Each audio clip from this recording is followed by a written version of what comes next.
a new pen this time. We'll chew it up, but. I had to go back to the car. I hope this one works. Seeing that the clock is 7 o'clock, we will call the meeting to order. First item on the schedule is review minutes from October 3rd, 2018, regular planning commission meeting. Any additions, subtractions, corrections? Otherwise, the motion to accept. I'll make a motion. Motion by Elena, is there support? Support.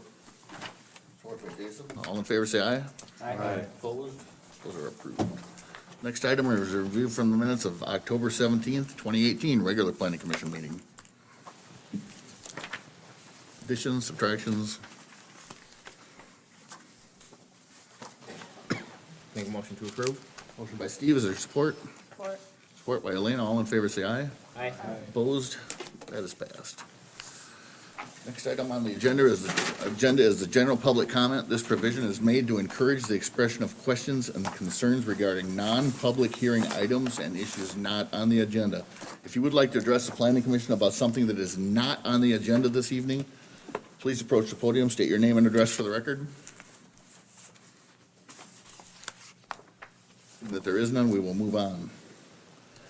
Case number 18-817, Richmond Farms / Richmond Land LLC, 3487 Richmond Street Northwest, Richmond Farms Phase 1 tentative preliminary plat request, public hearing.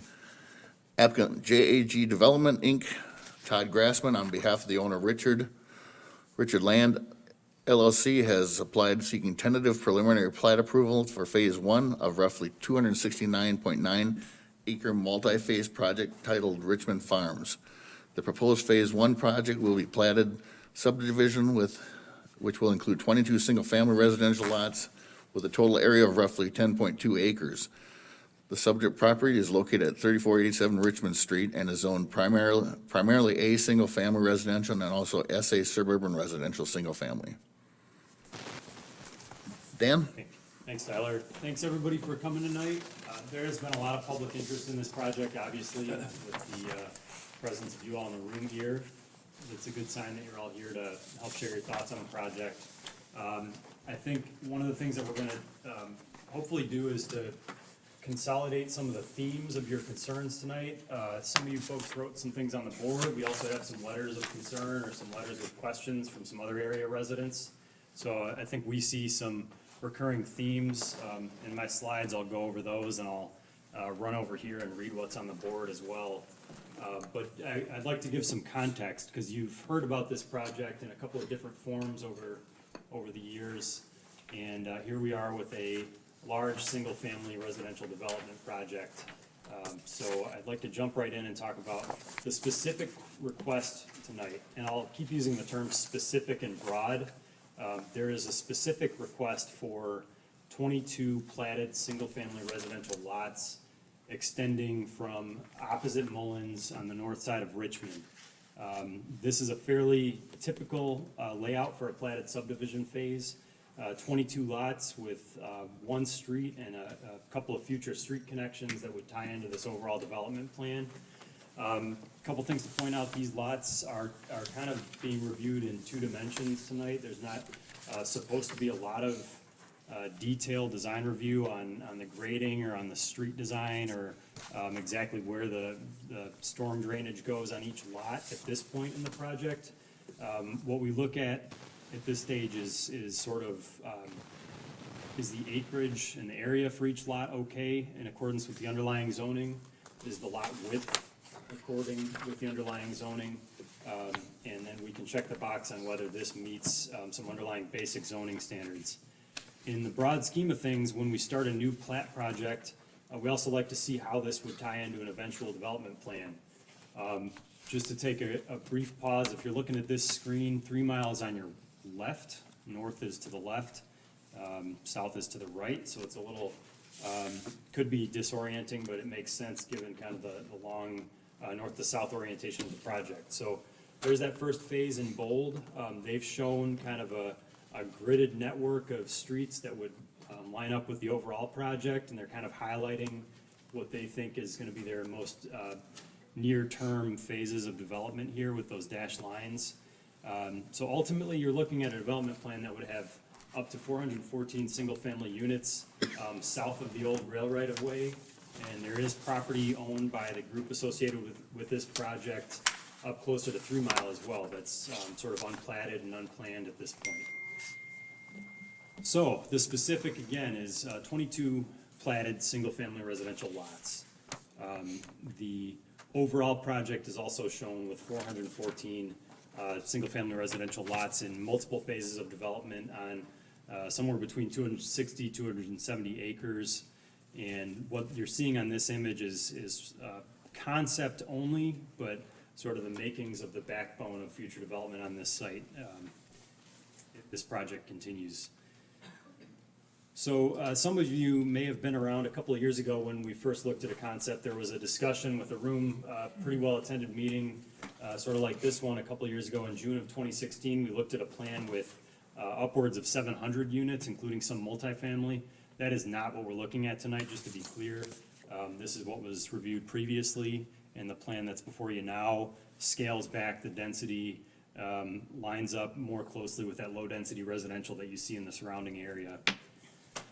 So some of the things that have developed more recently in the project, and this is more for the benefit of the planning commissioners too, as our comments evolved, we picked up on some things a little bit later in the process, and I'll go over these again towards the end of the slides, but there is a zoning boundary line between kind of the very southern end of this plat phase and further north into it. So there's what's called SA zoning versus A zoning. Those are both very similar, single-family residential.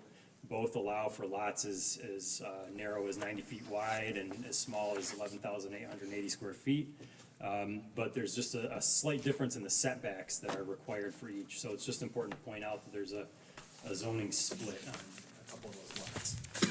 In terms of the project phasing, when we're looking at the specific proposal tonight, we're looking at the step one of that 22 lot platted subdivision. And that's called a tentative preliminary plat. Step two would be what's called a final preliminary plat. That's a more detailed level of design, involves street design grading, like I mentioned a little bit ago. But there's also kind of overlying this is a review process involving zoning that we should be talking about. And it's alluded to in the report, and I think it's becoming more and more of an important issue if this project moves forward. The plan that you saw a few slides ago is really the makings of what could be a good planned unit development style of growth in this area. So instead of having conventional zoning where you have piecemeal developments, it's a really good idea where you can for a large piece of property like this to be developed in what's called residential planned unit development zoning. Staff supports that type of approach so that we lock in some of the kind of overall planning ideas like the road connectivity, the open spaces, and overall stormwater drainage pattern for the project. So there is a recommendation in here to move this whole project into more of an RPUD zoning. So those are some of the newer issues. Again, this is the zoning split that we have right now on the southern end of the site. I kind of just went over this, but the review process, there's the overall project, which may be conventional or one at a time zoning, or it could be all under the umbrella of this planned unit development zoning scheme. And then within that zoning scheme, if you did do the planned unit development style, you'd have individual plat phases that get reviewed within that. So that's how this review process may end up looking. When you look at the configuration of this property, we're zooming back out again. You have a 267, I think it was 269 on the notice, so it probably depends a little bit on where you draw the line in the rights of way. But this is the acreage of the overall property owned by the development group. Goes all the way to 3 Mile with 100 feet of frontage on 3 Mile down to Richmond Street. And this is an image that really shows the development pattern in the surrounding area. You have a lot of dead-end streets, a lot of platted subdivisions around this site. So this kind of shows you the history and zooming back out to where we've been in the past 20, 30, 40 years of development here, where you have platted subdivisions that have come in over time. So in that context, this sort of single-family platting makes sense from a zoning and future land use standpoint. North of that railroad, which is that line cutting across the north sliver of the property, it might look a little bit different. Just another thing to point out, the developer has split the property in half from a north-south perspective so that they can focus more on the development of the southern part of the parcel in the near term. One of the big items that's probably gonna show up on this board and showed up in the comments sent by a lot of the residents is transportation and connectivity. We had a traffic study performed based on this level of development. The study was actually completed by the developer and reviewed by Walker's traffic consultant in 2017, based on the numbers you see on this plan. Some of the key findings, there are existing delays in this kind of service area right now at 3 Mile and Fruit Ridge. The background conditions will likely lead to AM and PM congestion at a few other locations. Upon build-out, you'd be, full build-out that is, that's the 414 single-family lots, which is significantly down the road. You'd see potentially 300 AM and 377 PM peak trips, and some really substantial delays at 3 Mile and Fruit Ridge, 3 Mile and Kinney, and Elm Ridge and Richmond. So that's the basis for the recommendations in the study, are to make sure some of these impacts are mitigated. So some of the recommendations you see in the reports, and a lot of this is engineering comments. There should be a second, eventually, a second southbound right turn lane at 3 Mile and Fruit Ridge, signal operations adjustments at 3 Mile and Kinney, east-west center left turn lane at Richmond Street and Mullins, as part of phase 1 specifically. Right-bound turn lane into the development at Richmond Avenue, some restriping, and I think the further down the list we go, this is more specific staff recommendations. Restriping on Richmond, and the construction of a center turn lane for eastbound Richmond Street traffic at Elm Ridge Drive, along with an all-way stop. What I have in yellow here at the bottom is something I think a lot of folks in the room are interested in, which is an eventual connection to 3 Mile Road. That's kind of a big open-ended question at this point. I think the most important thing to drive home about that is to make sure that this development plan does not box out a potential connection in the future. So if there is ever a connection there, and these are all conceptual ideas, it would take a significant amount of engineering, creativity, probably a significant investment to get traffic out to 3 Mile. But it's something we want to keep in mind if and as this project develops. Another thing we tossed around during the site plan review process was the idea that there are concerns about traffic safety from some of the neighboring properties. One of the things we've looked at different projects, specifically the Winchester Woods project, where it was implemented, is certain types of street calming methods to slow traffic, and that's something we can consider as this project evolves. In terms of physical or environmental limits on the site, the grade kind of, there's a big ravine in the north end near 3 Mile, and there's also pockets of wetland on the southeast and northwest corners of the site. So that's where you see, especially in the southeast corner, some of the detention being designed is in sort of the natural low area of the project. Otherwise, a lot of the site is a fairly flat agricultural property. And I'm stepping on the city engineer's toes a little bit, so sorry, Scott, but I know some of the things that came up in the report are downstream sanitary sewer capacity. Some of the benefits and attributes of this project that we've seen evolve from a traffic standpoint are the connectivity to the surrounding street grid. That's very clear in the overall development plan. And the second connection to Richmond Street that helps to disperse traffic in the area. We have some questions about confirming no increase in the flood elevation between existing and proposed conditions at given storm events. So some more design detail in the stormwater that would come up during the next phase of plat review. We need more detail also on the use of the park space in the center of the project, which is to be designed in a future phase. And then my last section here is going back to land use and zoning detail. Just kind of going back out to a high level, this is an area that was planned for this form of development. You can see that on the left side of the screen here. It lines up almost perfectly with the alignment of where we as a city wanted low-density residential. In between here and there, we have to rectify the zoning that's in place. There's a lot of different zoning districts that overlie this overall property, so that feeds into the recommendation that I think would benefit from taking large portions of this property and rezoning them into more of a planned unit development, where a lot of this can be bound into one single kind of overall concept plan that's already sort of shown here. Common concerns, and this is where I'll jump back up. Let me see if I can take a look at the board here. So we have traffic congestion, traffic safety. Folks are concerned about the preservation of trees joining their properties and the adjacent plats. The capacity of the school district, both public schools and charter schools, to account for this growth, and stormwater design. Let me see if there are any surprises in the comments you folks put up on the board when you came in. So the turn into Mullins, the concentration of traffic on Richmond, stormwater management, Richmond improvements east of Mullins Avenue, and then how will the school system handle this additional traffic and capacity of kids, 300 to 500 kids. So I think those are things that came up in the written comments we received as well, so I'm glad you put those on the board. And you can certainly say more during the public hearing, but I think those are some of the recurring themes we're likely to hear about.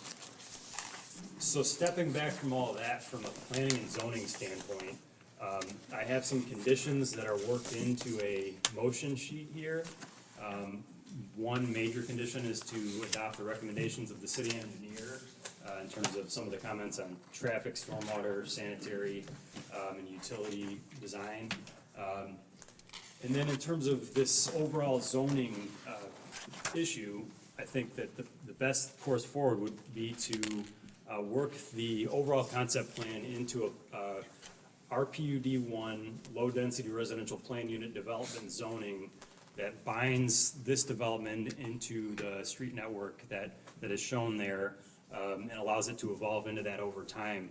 That doesn't mean that everything you see on that preliminary area site plan or that overall development plan has to be done that way.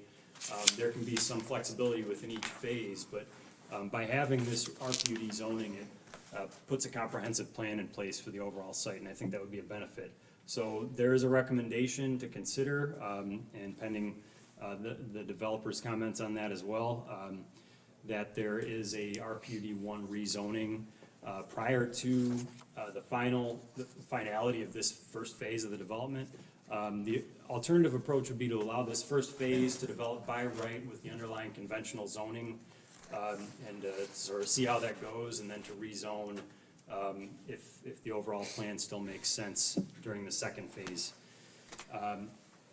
I also have the keeping open of the potential future 3-mile connection, and that we look more closely at the homeowners association language during the second step of review. And then finally, that there's 10 versions of this 22-lot plan that go to the city commission with whatever conditions you recommend for them. So it's a large overall project, a fairly concentrated specific project to focus on tonight, but you can't focus on that without thinking of the big picture. So that's why my comments up front were pretty extensive, and there's a lot of folks in the room as well, so. Thank you. Thank you, Dan. Any initial questions for Dan? Scott, do you have anything to add? My package was a 3-for-1. You got 3 memos from me. There's a 2016, 2017, and then a current 2018. We've had so many discussions about this property, it seemed important to kind of to bring back the more general bullet points from 2016, and certainly the stuff from 17 that talks about traffic, so that you have a good history of those discussions. The big issue for us was the reduction in residential units. I think when they switched from having ideas about storage units, condos, and apartments to just all single family, it kind of made the connectivity look a little bit more appropriate when you look at what's adjacent. So that certainly comes out in our review. As you work through the memo, the first item talks about traffic, and essentially Progressive went through the Wade Trim study. Wade Trim is a firm that we trust. They've done a lot of good work. You see their work in front of you quite a bit. So Pete accepted, for the most part, most of their comments. There are several improvements that are suggested in the memo at various phases, and I went ahead and put those right into my memo so that you could consider them as conditions.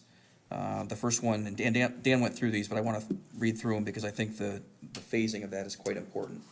So a westbound right turn lane from Richmond into the development. So if you're coming from, say, the Elm Ridge direction and you want to turn into this development, we want to make sure that you can kind of slow down in a decel lane, get out of the main travel path, and then ease into the development. So we would want that done as in phase one, so that we don't have to go back later, or they don't have to go back later and change anything that's already been constructed, do it right the first time.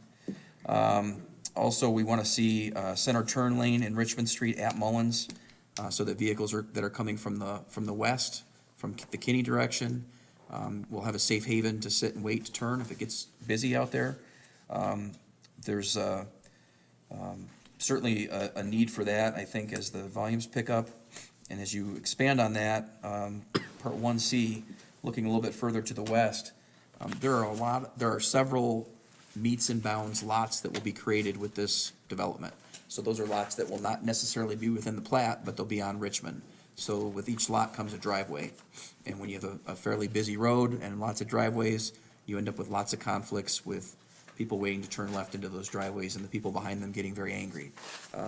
Fortunately, we've built Richmond with kind of a robust section so that it could be turned into a 3-lane at some point. That certainly makes a whole lot of sense here along that frontage, and so my early on initial recommendation here is to consider restriping that to Maple Row so that we make sure that we have that center turn lane for the existing streets that are across Richmond, Awixa, Ruthven, and Mullins, and then also the 2 new streets and all the residential driveways.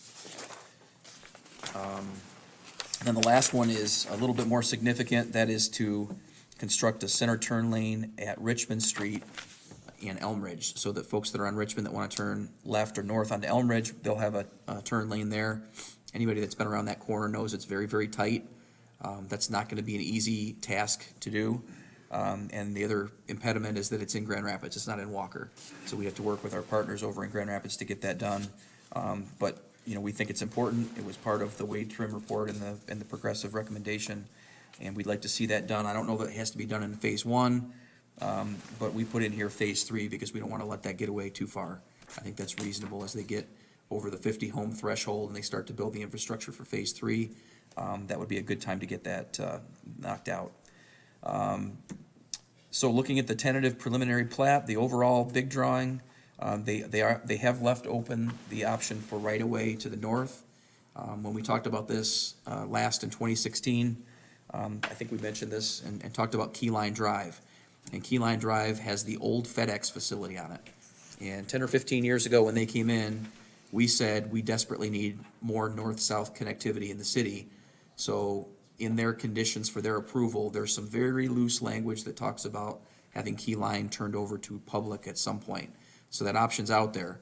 The bad news is I don't think we firmed that up quite strong enough. It was really kind of a planning commission recommendation. It wasn't like we got the right of way in our hands. It's been turned over and there's an easement or something like that. But there's enough language in there that I think we can have that discussion. Unfortunately, that's probably 8-10 years from now, based on the phasing of this plat and how it would move to the north. But it's certainly important to keep that option open. The other thing that can happen is this plan has changed shape at least 4 times. It's likely that it could change shape again to the north. And if apartments or condominiums were proposed there, we would recommend that be an absolute requirement to try to get them out to 3 Mile. Much like some of the other apartments and condos that we've seen coexist on 3 Mile Road. You might look at some of that industrial and say it just doesn't fit. And we did have quite an extensive debate in the office about that, whether single-family residential would fit there. I think we could probably find a way to do that with a boulevarded entrance and some treatments to really tell somebody in a truck you're getting ready to enter a residential neighborhood. But I think in this case, if it was to switch back to condos or apartments, that'd be a very easy thing to do with the outlet to 3 Mile, and we should continue to look at that very closely. The phase 3 of the tentative preliminary plat, I think one recommendation that we've talked about and Dan firmed up with them a few weeks ago was to create a secondary road out to Richmond.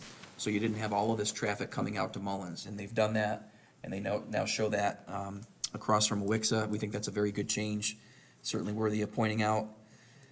Inside the plat, one of the things we look at is just kind of the overall layout of all these roads. We want to try to put some curves in where there's too much straight, but not so many curves that we have 90-degree bends all over the place where people are going around them on two wheels. And they have eliminated a lot of the right angle streets that we talk about a lot with residential developments like this. There are still 3 left. If we get into those phases in the future, and those right angles remain, we'll end up asking that they incorporate some kind of enlarging of the right angle so that it's more like a knuckle. There's a little bit more space so that people with driveways there can actually have room for a driveway, so that we don't have issues about cars being parked at the intersection or at the corner and all the snow being pushed into the driveways. So those are some of the downsides of having a right angle intersection like that, and we'll want to make sure that we work towards fixing those the best we can. We do want to emphasize, and I think Dan hit on this too, the connectivity to the east and the west.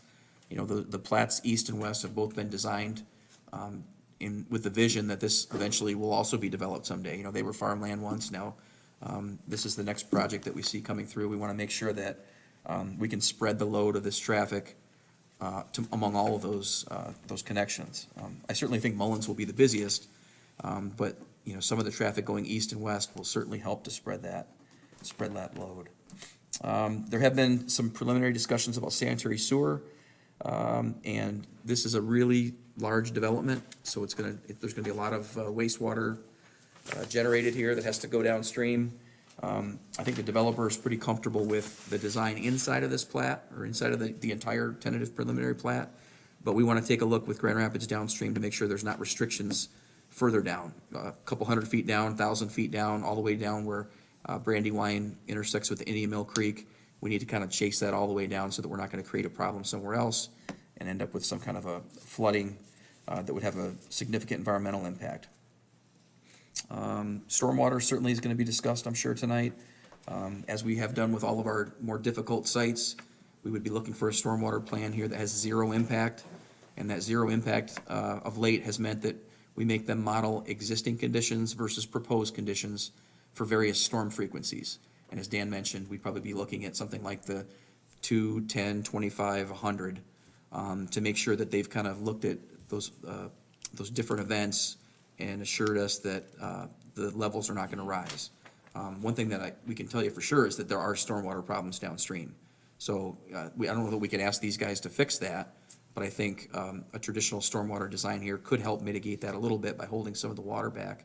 And what we found is that when they do existing versus proposed, a lot of times the proposed can be a couple of tenths of a foot lower than what's existing, which is a good thing.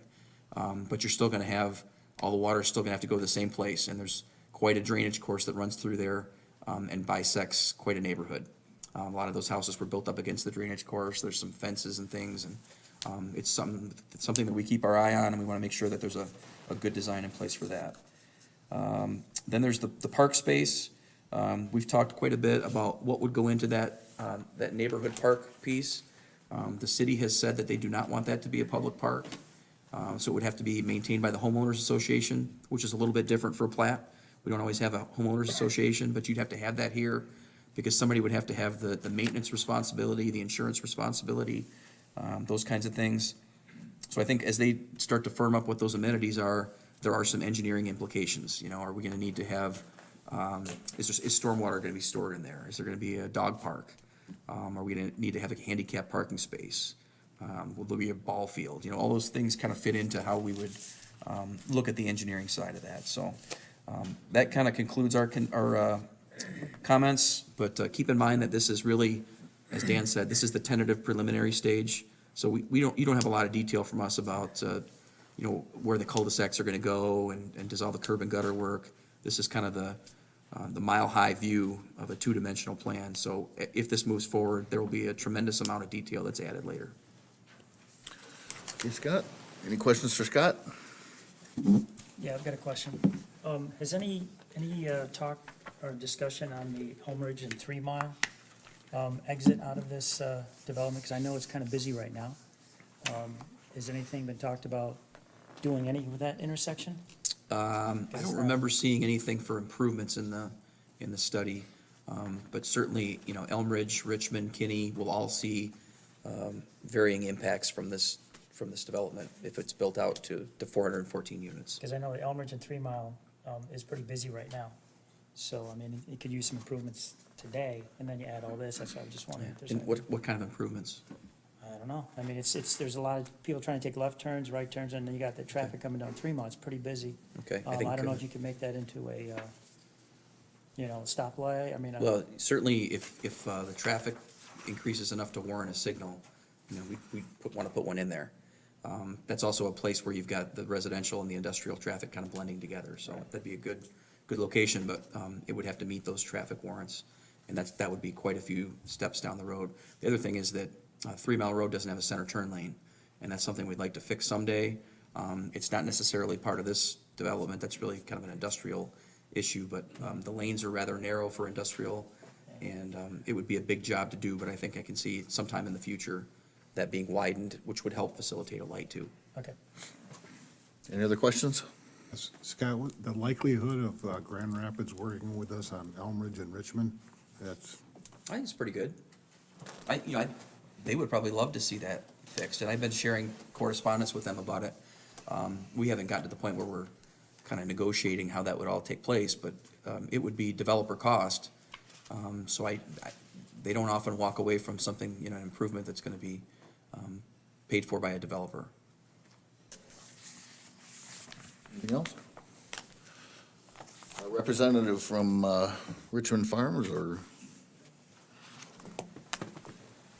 please state your name for the record. Got a couple summary sheets before it, as it goes through as information for us 2 weeks. There's 2 projects.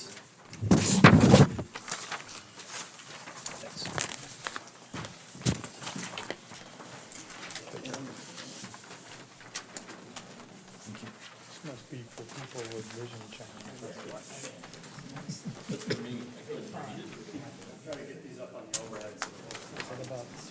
Have cataract surgery, it helps.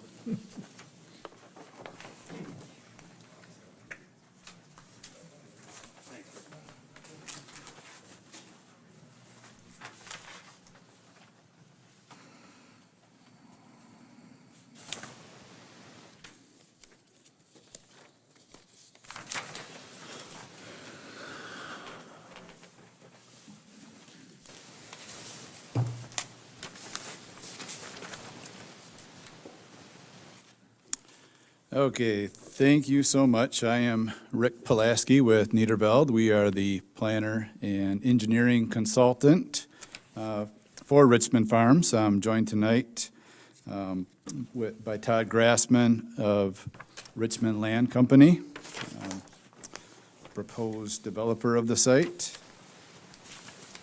I'll walk you through a few things that maybe Daniel kind of touched on, but I definitely want to re-emphasize to you.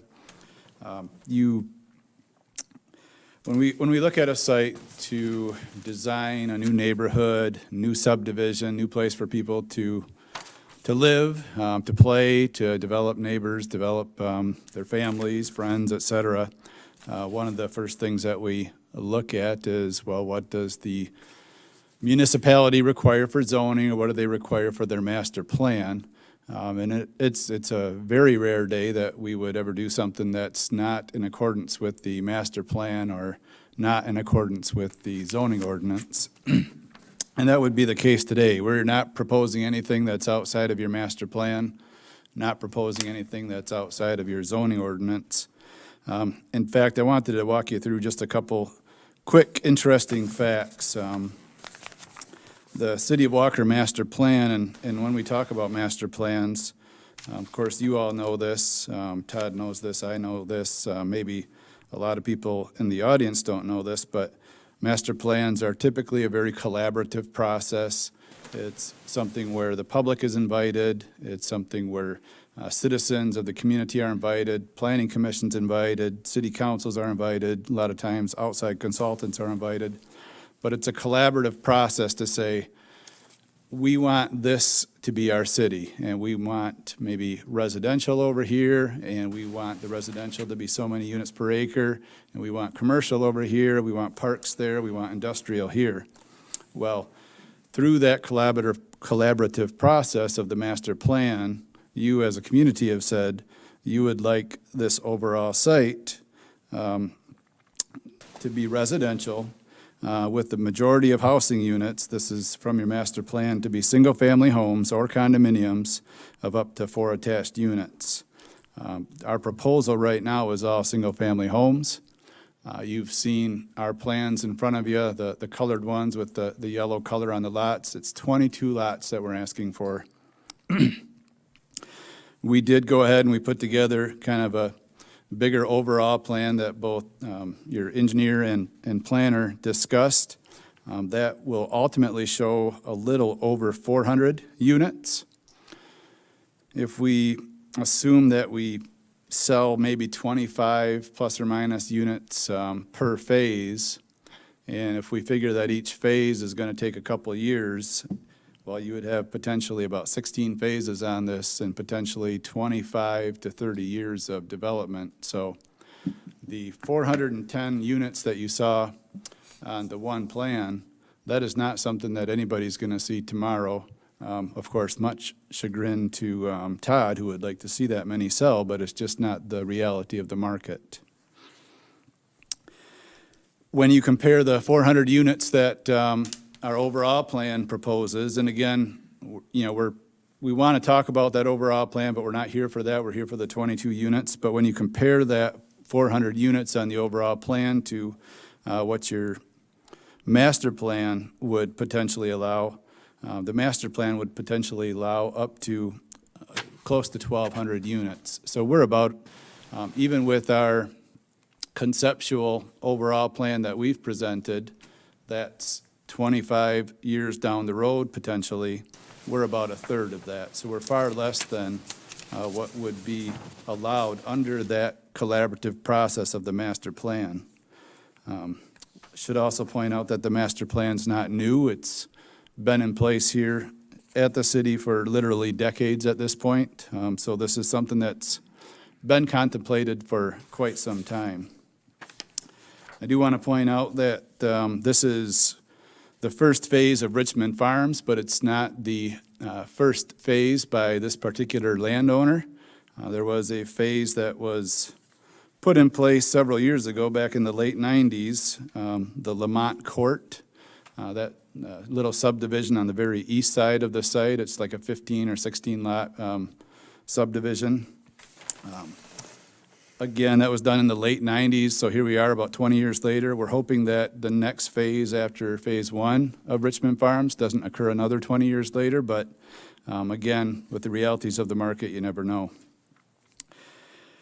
So again, we're just here for those 22 units. Your zoning ordinance, if you look at that next portion of this handout, your zoning ordinance, and for the audience, it's on the right, the zoning ordinance calls, whether you're in that single-family residential or suburban residential single-family, calls for your standard lots that you see all throughout the city of Walker. 90 feet wide, roughly 132 foot deep minimum, for a total of 11,880 square feet. Every single one of our 22 lots that we're proposing meet that criteria, and that's what we're asking for you to approve today under the tentative preliminary plat. Just so you know, with this discussion of a rezone, we are not proposing to rezone it. We're just standing with your ordinance that allows for those 90-foot wide lots. I've actually been in front of this body several times over 25 years, since 1994, proposing maybe smaller lots, 70-footers, 80-footers, et cetera. And pretty much every time you've said to me, it's got to be 90-foot wide, Pulaski. That's what we do here in the city of Walker. So our lots here are 90-foot wide, 11,880 square feet, and they do meet the single-family residential and suburban residential single-family criteria. And a rezone, of course, is not necessary for that. Just to point out a few off-site considerations, your engineer planner also touched on these a little bit as well. We are proposing a minor bit of road widening and some lane striping so that we can accommodate a center for left turn lane into the site along our primary entrance. We will eventually have a second entrance onto Richmond as well, and that's been pointed out, but just want to point out that we are providing that widening and that center for left. Coming out of Mullins, according to the report that was put together by the traffic consultant, they wanted us to show a center for left movement coming out of that too. So as you're moving north and then turning west, they wanted to see that center for left lane striped as well. Going down the road, our second phase, again, typical phasing, if development holds at a normal pace of every 2 years. After our second phase is when we would propose to widen and create a center for left turn lane over at Richmond and Elmridge. That's, again, down the road, not part of this. Certainly 22 lots does not reach any kind of tipping point for that, and I think everybody's been pretty generous with that understanding of that. So that's a future one, but when we get to that point in the phasing, or if we get to that point in the phasing, that would be addressed at that time. We are not proposing a connection through the industrial area. That's that red asterisk up at the top. We would prefer that industrial traffic be maintained along 3 Mile rather than, in a sense, inviting it through a neighborhood. Granted, it might not be, large trucks, but it might be just people deciding to take a ride during lunch hour through the neighborhood. We would like to protect our neighborhood from that and protect the surrounding neighborhoods from that as well. So while we recognize that there needs to be a lot of connections with designing subdivisions and neighborhoods, we just think that the neighborhood should be left separate from the industrial area. And then just finally on the stormwater management, we are actually planning to build a stormwater retention area at that southeast corner. It's where that blue asterisk is. That would be able to hold up to the 100-year storm, and it would be a very restricted outlet coming out of there. So it's able to hold back a lot of water, and then it meters it down substantially. And in our opinion, and just even looking at the numbers that hopefully we'll get everybody to review here soon, looking at those numbers, it's going to be a substantial improvement to the type of flooding and the flashing of the flooding that you see along that creek corridor. So it's going to be a substantial improvement. That detention basin that we're proposing to install right now, we're installing the detention basin that'll be sized for the entire development, even though we're only putting 22 lots into it right now. So it'll be a very oversized detention basin for quite some time.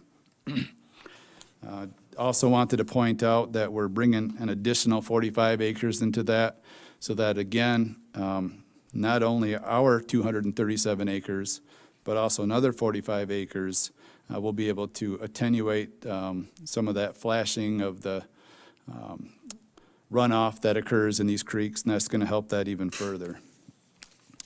But, we're here tonight, again, not requesting a rezone, we're just requesting tentative preliminary plat approval, 22 lots, public roads, sanitary sewer, storm sewer, water main, buried underground utilities, the typical stuff that you see, and certainly if you have any questions, we'd be more than happy to try to answer them. Questions? Go ahead. With regard to the detention basin, you said that it would be installed as part of the first phase construction? Yep, we will install that in our first phase, and it will be constructed to contain the entire development. Now, would the water in this first phase, stormwater, make its way there? Or would that be in through subsequent? The water in the first phase will be directed to that detention area. Now, the water that's in the surrounding area, is that also the other subdivision streets, will they empty into that, or are they already doing that? The stormwater in the surrounding subdivisions, is that what you're asking? Yes. The Lamont Court subdivision outlets to a little pond that's on our property. We're going to be directing that into our detention basin. That pond doesn't have the typical controls built into it that you see, in 2018. So those controls will be incorporated into the larger detention basin that we're constructing. Now, the other thing that you see too with farmland, and of course with agricultural property and farmers have a right to farm, and we recognize that. But a lot of times with farms, you don't have vegetation there all the time. And so when you get heavy rains, a lot of times it's just all that concentration of water. You don't have grass, you don't have trees, you don't have plantings there to necessarily absorb that stormwater. And so being able to take this agricultural land, and it's going to be agricultural for a while beyond our 22 lots, being able to take that in and treat that water within our detention basin, I think it's going to be a big benefit to the watershed. Thank you. Other questions or comments? Is that 45 acres you were talking about that you're picking up, does that include this Lamont Court? Includes a little bit of Lamont Court, includes a little bit of the Mullins subdivision coming out from there from the south. They have some detention, but as we've studied it, it's a bit undersized. I don't know if things have grown in or what, but it certainly doesn't meet 2018 standards. And then the old FedEx building is allowing their storm sewer to just run across our property too, so we're collecting that.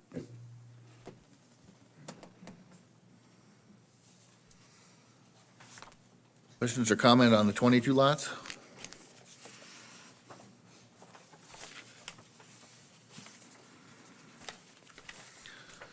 Questions or comments on the overall site? I will say that I'm going to stick with a 3-mile exit, and I think pretty much all of us are going to stick with a 3-mile exit sooner or later. It's an important thing. So, just getting it on the table. We said that last time you were here in the concept stage, so. Other comments or questions? Otherwise, I'll open it up for a vote on the public hearing. Motion by Jason, is there support? Support by Steve, all in favor say aye. Aye. Opposed? The public hearing is open. Let me preface this so that we don't get in a free-for-all. This development has been planned since at least 1998. This is nothing new, no shocks. The development will match with the surrounding area. If you look at the maps, it fits right in. It's residential, similar to what is there. Street connectivity will help reduce peak hour congestions. We're not putting everything out of one or two little entrances. They're not putting everything out of one or two little entrances. And we're talking, this is a 20-year project. I'm probably not going to be here when it's completed. If the plans follow the zoning that the use is permitted, then the use is permitted by right. So these plans do follow the zoning, so the use is permitted by right. Also, a lot of people want to say, we hear in these meetings a lot, we like our open area. We like our trees. We like the wildlife out there.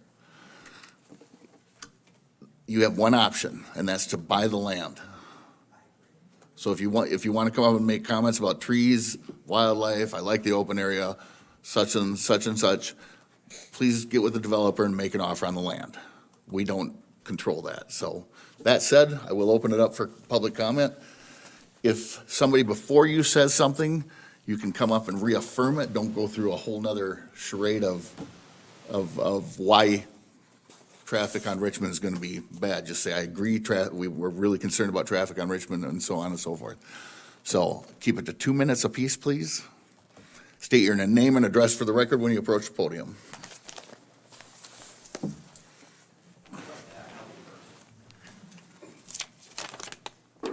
Bruce DeWitt, 2428 Elmridge. I have absolutely no problem with this project. My biggest problem is the traffic.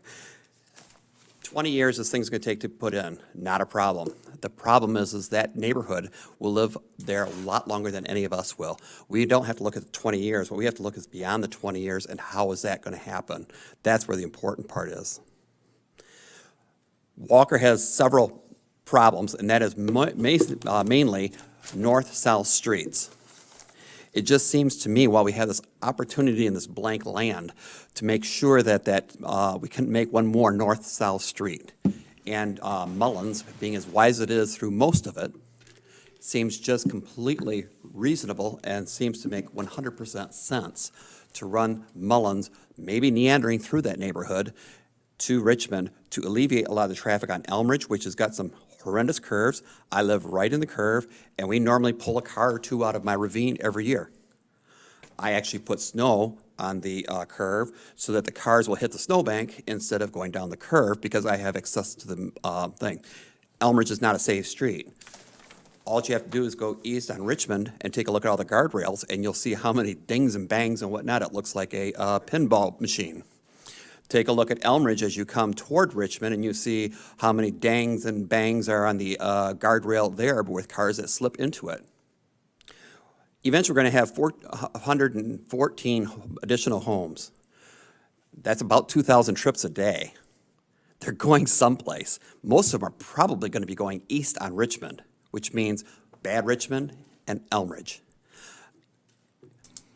It just seems to me if they would actually make a through street, make it wide enough just like Mullins was, that makes complete sense. It's nice to know that they're doing whatever they can do to slow the traffic down inside this development. I think that's a good idea. But what they're doing is they're increasing the traffic for everybody who else is there. It just is. This is the opportunity for us to take a look at the project in phase one, right where Mullins is, where they're putting it with Mullins, widen that sucker out, and make that so we can get a straight through street through either to 3 Mile, or if you wish, you could actually nick it around and come up Elmridge right before the first curve. We call it Deadman's Curve because someone biffed it there and died several years ago. If you would actually do that, you would alleviate a lot of the problem on Richmond. It just makes complete sense instead of having all these beautiful meandering roads through this development where most people are going to look for the easiest way out to get to the easiest way around. Traffic's my biggest thing. I mean, I understand that you guys are going to take care of the stormwater. You guys are going to worry about the sewage issues. The schools, shoot, they're going to get more taxes, so that should not be a big problem. But it's traffic that we have to think about. We've got to make sure we try to eliminate a lot of that traffic down the bad streets that we have in that area. Thank you. One other thing is I'm going to have a sign-up sheet too, so if anybody wants to, and we get together, we can do that too. So if you want to see me later on, appreciate it.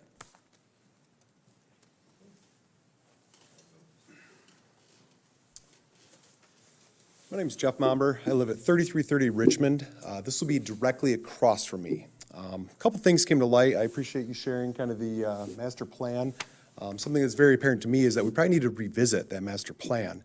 I look at what we have parceled-wise, and it reminds me a lot of downtown Detroit.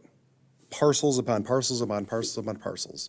And I think as a planning commission, you guys, this is paradigm to the future of Walker. This is a huge development. We're talking about 400 to 500 families moving in and changing the face of Walker long after we're gone. What I'd like to see as far as parcel size is bigger parcels. I don't want this to be another Wyoming or another Kentwood. I like it to be a Cascade. Let's make Walker a destination. Let's have high-end homes, high-end property values. I'd like to see my property value go up. I don't know what kind of homes will be built here, and I have nothing wrong with small single-family homes. Mine's not huge. But if we're gonna invest in the community, let's get a benefit for everyone out of it. Secondly, traffic. In my opinion, if we don't go to 3 Mile, it's a non-issue. Right now, I put my kids in the bus, and right now, luckily, it's only 3 to 4 times a year that a car goes whizzing by the bus with its red lights on. That's only 3 to 4. The good news is by the time we have 500 more houses, my kids will be out of school, and it could be someone else's kid that's walking across the street when a car goes ripping by on Richmond. So I lost a dog last spring on Richmond. It's busy enough. We don't need more traffic on Richmond. There's a lot of people that run and walk, myself included. On most parts of Richmond, we have no curb, so more traffic. If they veer off course, they're into the sidewalk. There's nothing to stop them. So my thing is traffic. To be completely transparent, I love the open field. I come from farming country. I love fields. I love trees, but I get it. It's progress. We all want progress. If I could buy that lot, I'd buy it for myself, plop one nice big house in the middle and call it good, and everyone could have the land to walk on as well. But I get it. There is a progression. We're growing. It has to happen. But if I had my druthers, I'd rather see half-acre lots. I'd rather see 250 to 300 houses of nice, big houses, nice, big lots, trees. I love the idea of a park. I'd love it if there's a dog park. It'd be great. But again, if we're not going to 3 Mile, to me, it's a non-starter. And I'm sorry, it's a big investment for you. But guess what? That's your juice. If you want the squeeze, that's your juice. So if you want to keep it safe, you want to keep the community right, then you put it to 3 Mile. Thank you. Well, I will address the lot size. As this is zoned, they can use the lots for the size that they are proposing. Understood. And- That's my comment too, we should revisit the master plan. And without, the city does not rezone things very often by themselves. The landowner would be requesting rezoning. So, other comments?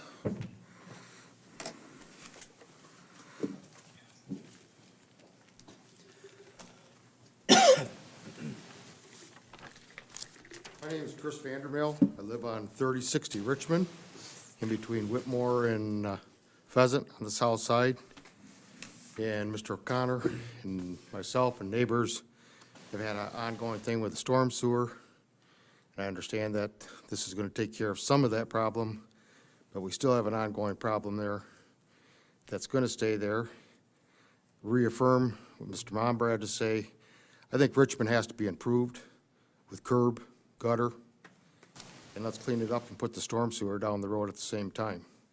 It was proposed about 25 years ago to do that, and it got nixed somewhere along the line. But as he said, I walk every day, every morning. He says 3 times a year on cars running on the buses, try 3 times a week. And I know the Walker police do the best they could there, but I think you have to look at the traffic, as everyone else has been saying there, and the Elmridge thing just does not make sense. I think it's a lame place to come out with traffic there. You got to get out to 3 Mile somehow, and whether it's over to Elmridge and out, but Richmond has to get cleaned up, get rid of the ditches, and take care of the storm. And I think it's great development other than that. It's going to happen. I think it looks great, and I think that it looks really nice. So that's it. Thank you, sir.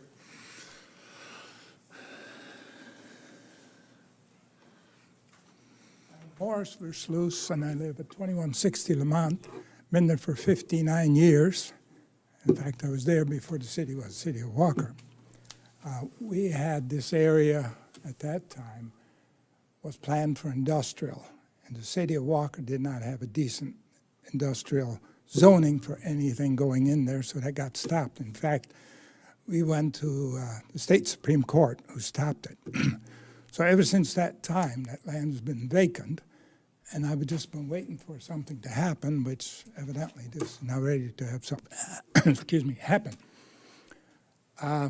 And I think if it's done right for homes, that's all what we need. I'm very concerned about the traffic situation. We do not have a decent road going north and south. We've got Walker, we've got Kinney, that's it. I call Elmridge, but I don't consider that a decent road going north and south, even though I take it quite often, because that's the only reason I can go up to the expressway. So my biggest concern is the traffic, and I think we need an outlet. 2 3 Mile Road may have some problems doing that, but everybody going down Richmond is not going to work. And then you got Elmridge, and going out to Kinney is a tough way if you wander around Richmond. So that's my thoughts. Thank you. Mr. Chairman, let me, as a developer, let me clarify something. We fully understand that there will be at some point a connection to 3 Mile. we've allowed for the space in that master plan. With the challenges you got with the FedEx Drive and with the topographical challenges on the site through the industrial piece there, I think the point is we will address that when we get further down the road near that point. But if you look on the master plan layout there, we've left that there on the recommendation of staff saying, hey, we understand that. So to try to clarify things, we're not trying to run it out to the sides. It's gonna go there someday, just it's probably further down the road when we address the challenges of, can the city get us access on that drive? So that just clarify. I was out there today, it is quite a challenge, and it will take a lot of cooperation between the landowner and stuff. Other comments?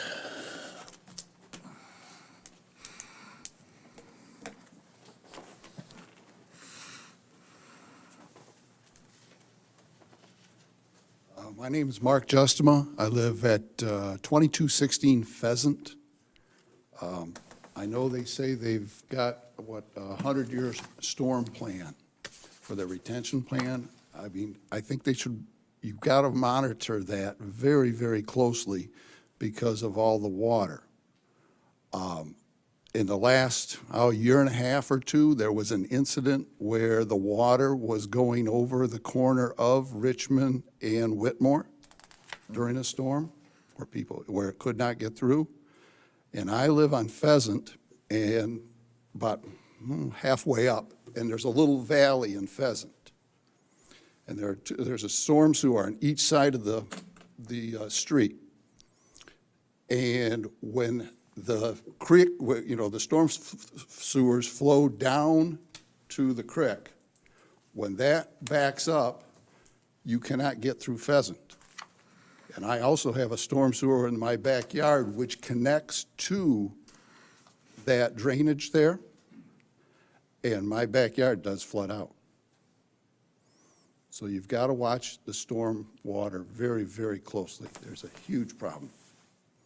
And the traffic, I'm with these people on the traffic, but I think it's a bigger issue to put that three-way stop down at Elm Ridge and Richmond than they're saying, because when you put that third lane in, you're going over the creek with the water and the flood. Thank you. Others?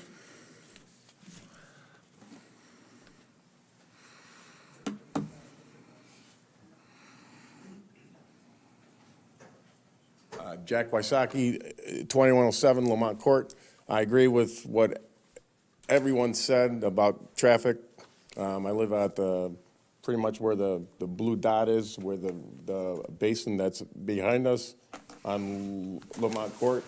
And there's quite a few of us from our street that are there. And when we get a storm we call it the Lamont Court Pond, because it's huge. The only other thing that I see that no one's mentioned is Mullins going south past Milo. Mullins is big there, but once it gets to Milo going south, you're going to get a lot more traffic there, buses there. Just want to know if there's going to be, if that needs to be addressed somewhere in the plan about the traffic going south from there to Remembrance Road. Thank you. Okay, thank you. Others? I would say there's a lot of concerns here for a lot of different things, and some of these will be addressed as things happen. They're not all going to be addressed in this first phase by any means of 22 lots. And these are things that are going to be addressed as this whole thing creeps along over the next however many years. So I just want you to be aware of that. It sounds like a lot of concerns, and there are a lot of concerns, but things will be developed, hopefully in an orderly manner. So, others? Good evening. I'm Cindy Point, and I'm from 2099 Lamont Court. Jack is my next door neighbor who just talked about the water that comes in with the storm. If it please the court, I would like to give you We're not a court. because on it is a picture of 2115 Lamont Court, looking right out the back, next to Jack on the other side. The water comes in so fast, and Lamont Court is an L-shaped. The long part of the L, that water all is supposed to drain down there, and what happens is this big, huge basin fills up instead of draining. Now, just east to that on the plan is where you have your detention ponds, which I've always called retention ponds, but that's just semantics. And it looks like you have two of them, a large one and a smaller one. And my concern is whenever you add more water, water has to go somewhere. And already now, since we built in 1997, that water isn't being properly managed. One time it was really great because it came in all at once and then there was a freeze. And for that winter, we had a pond that all the kids skated on. Only happened once. But it's so much water. And like I said, I don't think that the current water is flowing well. And now you're going to add to that because this is below the current elevation of where what we call the cornfield or the soybean field is. And as you know, water flows down. So I think it's been mentioned by Jack, and I agree and affirm everything you say about traffic. But personally, we have that water, and at the end of the cul-de-sac, there's also a smaller pond, the end of the Lamont Court cul-de-sac. So there's water on that end too. And I'd like to just also say we're all in clay. So this isn't sand that, that drains. It moves and it stays. We all have sump pumps in our basement. And, one time we had so much water, the gentleman talked about when it overflowed over Richmond. And we have 3 sump pumps, a sump pump, a battery backup, and then another one on top of that. And one time all 3 were going, and we had water come up through, kind of the cracks. It wasn't that the pump failed. It was just too much water. That 3rd sump pump was my husband taking a portable one with a hose out the window of our daylight basement. And if he could have done it 20 minutes earlier, we might have just made it. So the water is a big issue in that corner. That definitely will take a lot of moving, and I haven't heard a lot of conversation about that. You're talking about the big plan, but this is part of phase 1 because he said you're doing that whole bigger than needed retention pond in phase 1. So you definitely want to capitalize on that in the beginning. And I'll grab my phone. Sometimes a picture is worth 1,000 words. Others?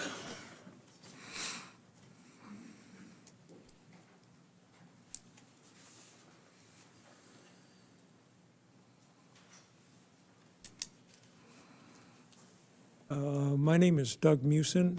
I live at 2235 Pheasant, and I'm at the corner of Pheasant and Aletha. I don't hear the name of that street very often because we don't have a street sign. They never put up a street sign on Aletha. It's a little street now that's as long as my lot. Well, and it's not maintained well either, but I'm not here to talk about that.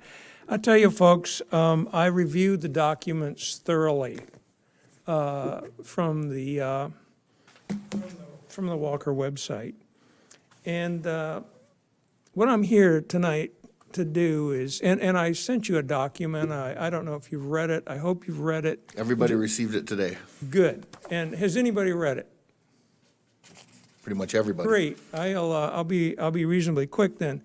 I've come here to ask you to table your decision on this because of insufficient information.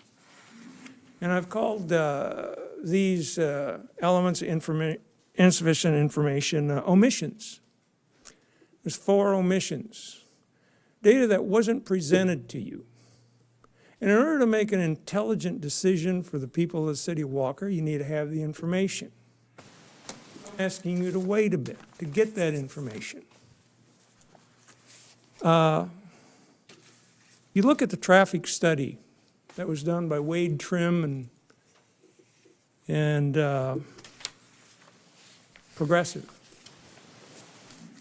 Nothing was mentioned in there about bike lane connections between the Fred Meyer bike path along Remembrance and the bike lanes on Elm Ridge, and the bike provisions going forward on Richmond. Not a word about bike transportation, either for work or for pleasure. It's as though bikes don't exist as a vehicle count. So what I'm asking you to do is to table your decision and have the Wade Trim and the other progressive engineering firms come back and discuss the effect this development will have on bike use on Richmond, and of a more serious kind of a decision on this project that actually affects the current 22-unit development. Our city engineer has suggested that we go from Mullins to Maple Row and turn it into a 3-lane road with a center turn lane. That absolutely eliminates the ability of a bike lane on that improved section of Richmond. It shuts it down. Let me slow you down here. Yeah. We've all read the report. We've all seen your recommendations, so we don't need to review them all. If you have things to add to the report that aren't in there, please feel free. But also, Walker tries to make bike routes, bike paths, not bike lanes. You've seen the Meyer bike lane is all on sidewalks, and then all back in the things. We try not to put all the bike traffic on the road. I beg to differ with you, sir. You have bike lanes on Remembrance. Designated bike lanes on Remembrance. And we also have wide sidewalks all the way down to where it crosses over into the path. You have designated bike lanes on It is not our Remembrance. goal in the city of Walker to make designated bike lanes on all roads. It is our goal to make bike paths. Do you understand that? Do you understand that there are bike lanes I on do. Remembrance? The city of Walker has put bike lanes on Remembrance. What are you talking about? The city of Walker I'm has, talking about goals, plans, planning ahead. this is the reality of the situation. We just did improvements on Remembrance. This is a project. I have reviewed many traffic studies, Yes? and I can't say I've ever seen one that addresses bikes. Sir, the city of Grand Rapids, The city of Grand Rapids is different than the city of Walker. I've been here a long time. I've reviewed many I've been on traffic Pheasant studies. for 22 years. Pardon? I've been on Pheasant for 22 years. I've been here a while also. I've been here 22 years. Okay. So, Do you have anything additional to add to your comments? no, but I And do thank you ask for your, thank you for your submittal, and we have reviewed it.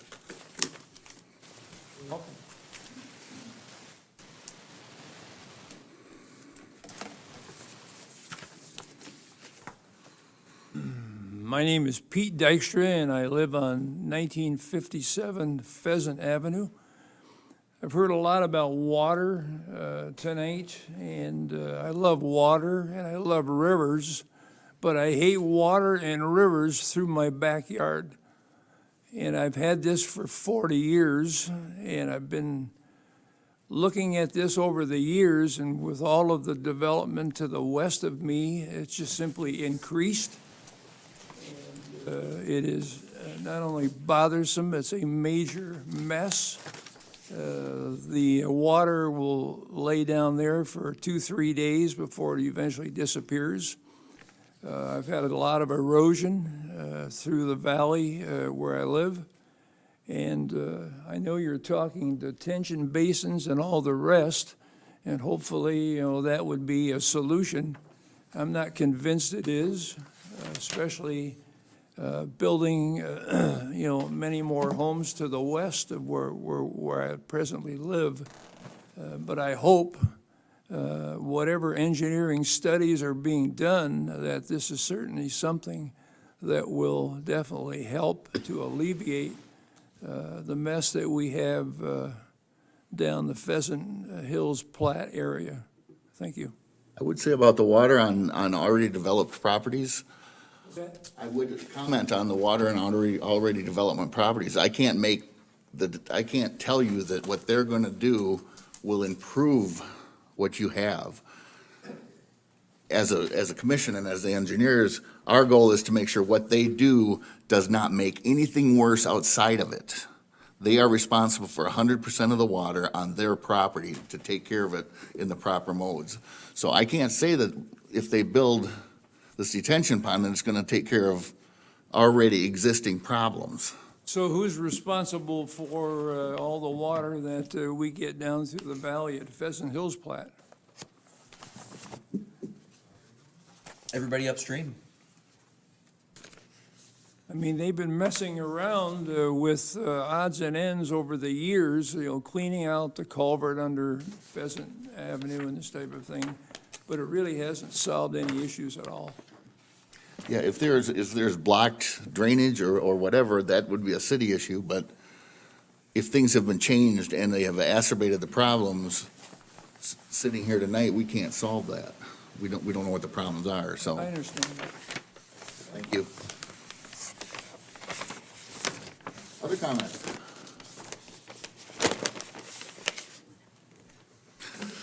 Seeing that there is none, I will entertain a motion to close the public hearing. Mr. Chair, before we close, do we need to enter in some of these comments made into the record? Yeah, we can.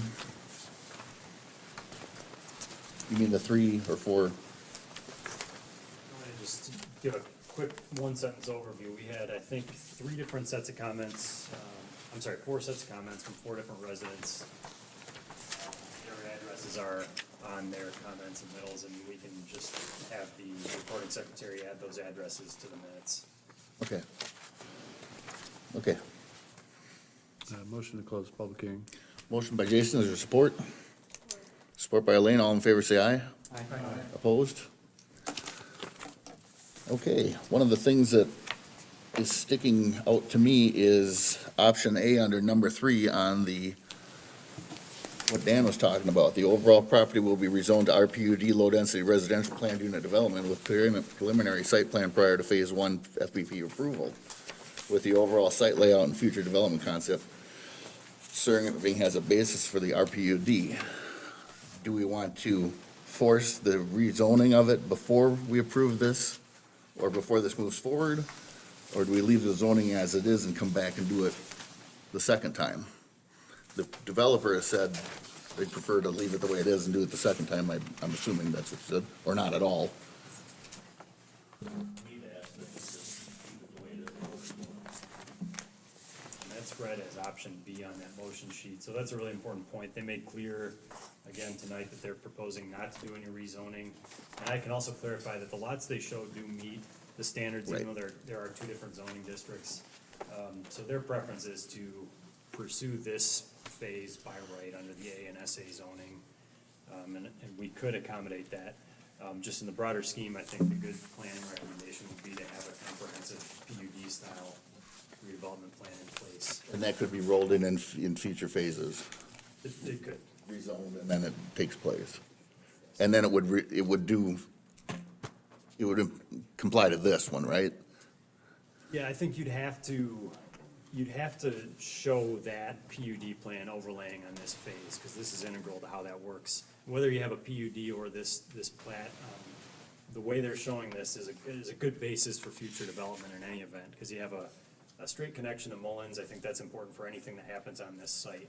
So I think it would be easy enough to overlay an overall PUD plan that shows this phase built that way and includes that within it. So that could be included in the future rezone. I guess I'm okay with option B then. I don't know what the rest of the planning commission would prefer. So the developer is willing to consider the RPUD with a subsequent phase of development of this project. When we hit phase 2 and you guys say yes, I think we'll have to think about it. We're working with the staff right now, trying to figure out what that looks like and how that affects. This was just sort of let's at least start the project, get it rolling, get that infrastructure into the whole storm see we're pretty committed Yeah. doing the whole layout and put this all in. Yeah, we've been looking at the entire thing, and we're really just looking at this. It gets pretty big, and it gets almost too big Right. to, we started this 2 years ago. Just so we can now we can sort of come back with the start in pieces and continue to work with city staff on figuring out what the whole thing is.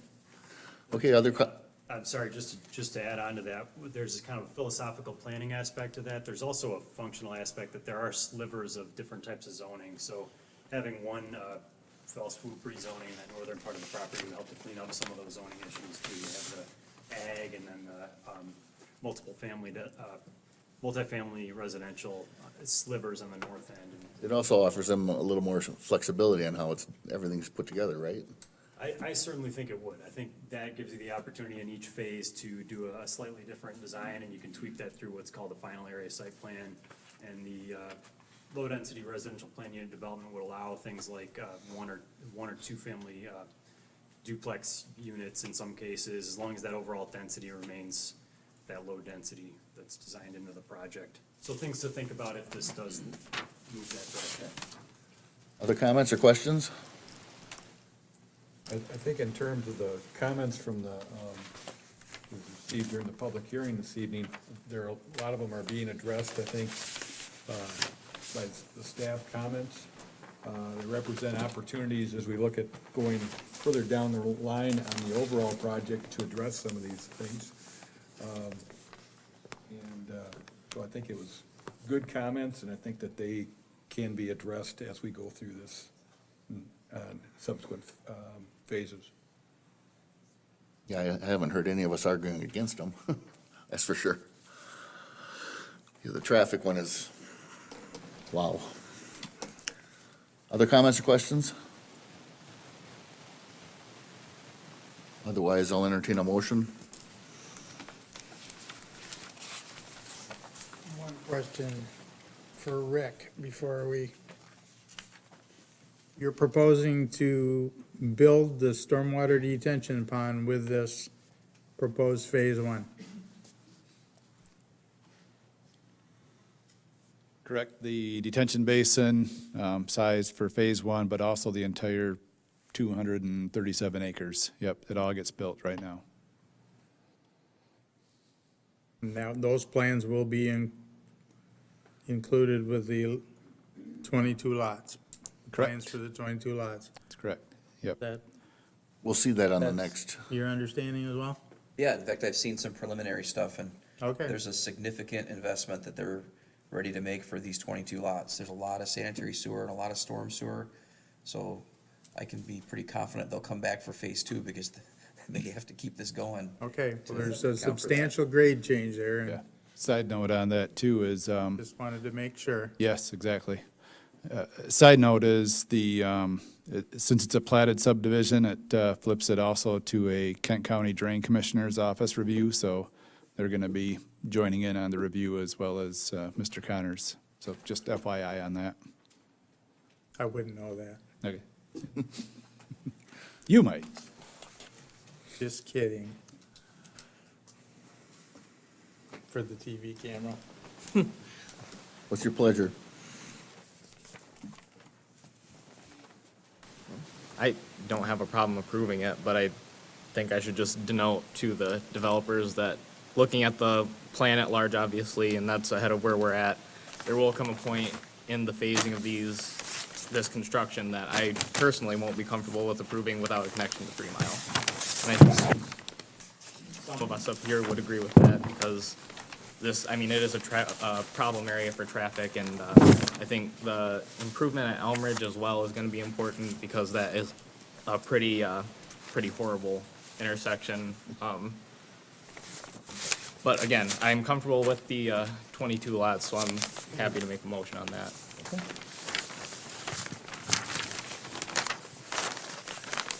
All right, for case 18-817, I will make a motion to recommend approval to the Walker City Commission for the proposed 22-lot tentative preliminary plat based on the plan revision dated 10/19/2018 and supporting application material for the proposed project at 3487 Richmond Street Northwest, as it does meet the standards set forth in the City of Walker subdivision regulation ordinance. Conditions of tentative preliminary plat approval. The applicant agrees to all conditions noted in the staff planner zoning administrator's letter dated 10/31/2018. The applicant agrees to all conditions noted in the city engineer's letter dated 10/31/2018. The following will be completed as a condition of this tentative preliminary plat approval. Lots in Phase 1 requiring adjustment to ensure zoning compliance will be adjusted prior to Phase 1 final preliminary plat approval, and a rezoning to RPUD 1 and associated preliminary area site plan will be required prior to Phase 2 tentative preliminary plat approval. Did I read that all right? Number 4, the following condition will be stricken from the staff planner's list. The overall site layout and future development concept should be included as a cover sheet for each phase of the plat project. Okay, we have a motion by Steve. Gotta hit the findings. Oh, sorry. Page 2. Oh, yeah. Findings of fact, the 22 proposed single-family residential lots meet the dimensional requirements of the Walker zoning ordinance. And per this conditional approval, the engineering and infrastructure details meet the standards of Articles 1 and 4 of Chapter 74 of the Walker's Subdivisions Code. You done? I guess I'd like to qualify one part of that based on this most recent conversation. If the planning commission wants to consider this with option B, it was stated as a requirement. It may be prudent to state that as a recommendation to be further discussed, that there's a rezoning RPUD 2 during the Phase 2 project. I think from a planning standpoint, we're gonna advocate for that strongly. You may want to discuss whether you're stating that as more of a recommendation than a request, which request may, or a requirement. Yeah, so for condition 3, we would make that a recommendation for future phasing, right? Yeah, Phase 1 recommended adjustment to ensure zoning compliance with the adjusted blah, blah, blah, blah, blah. And recommendation to rezone to RPUD 1, perhaps to be discussed further during Phase 2. You okay with that? Yeah. Okay, we have a motion. Is there support? Yeah, support. Support by Jason. Questions or comments? All in favor, say aye. Aye. Opposed? Motion carries. Thank you for coming. I think that was what most of you came for. We do have other business on the agenda, so we're gonna continue. So if you want to talk, please exit. We'd appreciate it.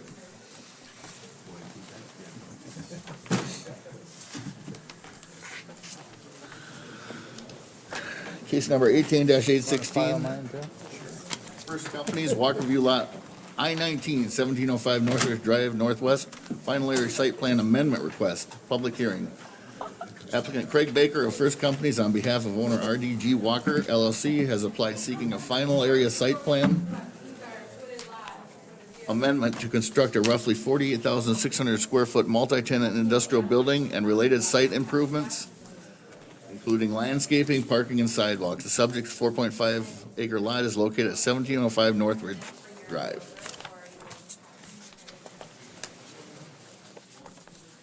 I think the momentum is gradually moving out the door from the conversation, so I will slides up. Can everybody see the slides on their screen here? Yep. We can see it. No. This one always seems to have an issue rebooting. Just smack it. We got good crowd management out there, everything. So I'll speak up a little lot more loudly for the first part of my discussion here, and then I'll tone it down. So if anybody's sticking around who isn't a developer interested in these projects, I really appreciate your patience. I know that was, and the developers as well. Sometimes it's a little unclear when things will fall in line in the agenda on these long meetings, so especially the folks who this might be their first few planning commission meetings, thanks for sticking around. I will jump right in, and actually I have the wrong one up, because I think we're doing Walker View I-19 first. Pull those slides up. You have the right slides. Does it have I-9 first? Yeah. Okay. I, No, it's I-19 first. It's confusing. Yeah. There's two They're close. Walker View 9-something. That says I-19, and my red square right now for the second one, and this one says I-19. Yeah, I was That one showing, says I-9. On your panel here, there's some adjustments to lot I-9 that were added in front of you tonight, so, but on the agenda, I-19 is still the second thing up, so we'll jump right into I-19. The request is for what we term an industrial spec building. This is a site that we actually reviewed last year as a kind of a sister site to the site to the west.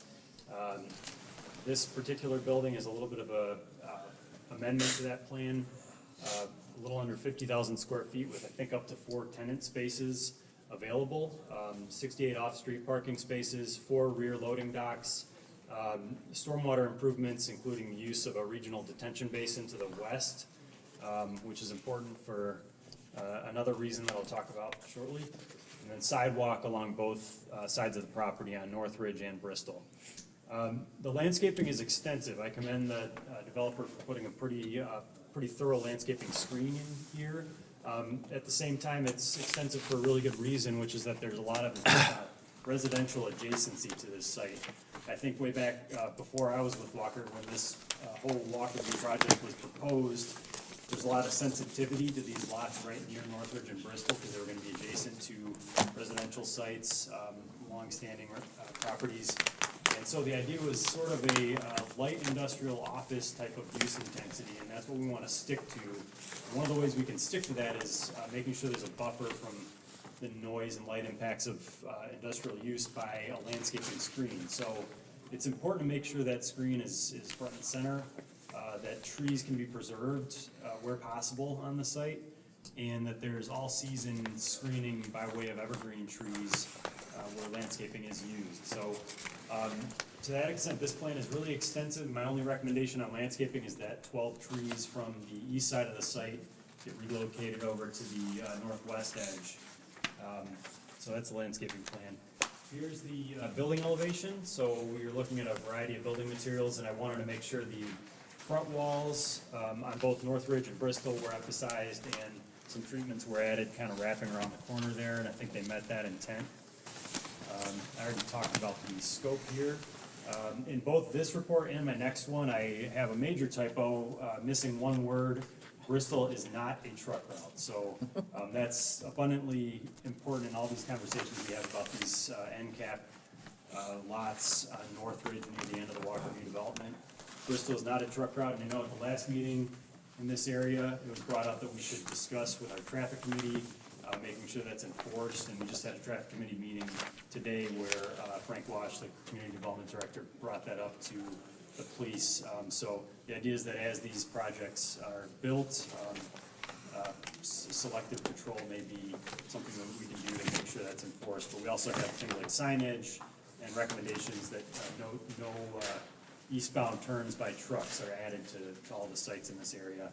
And just a minor correction that I added as a condition, hopefully it's not a big deal, is to make sure that preliminary area site plan sheet shows up as the first sheet in our file drawings.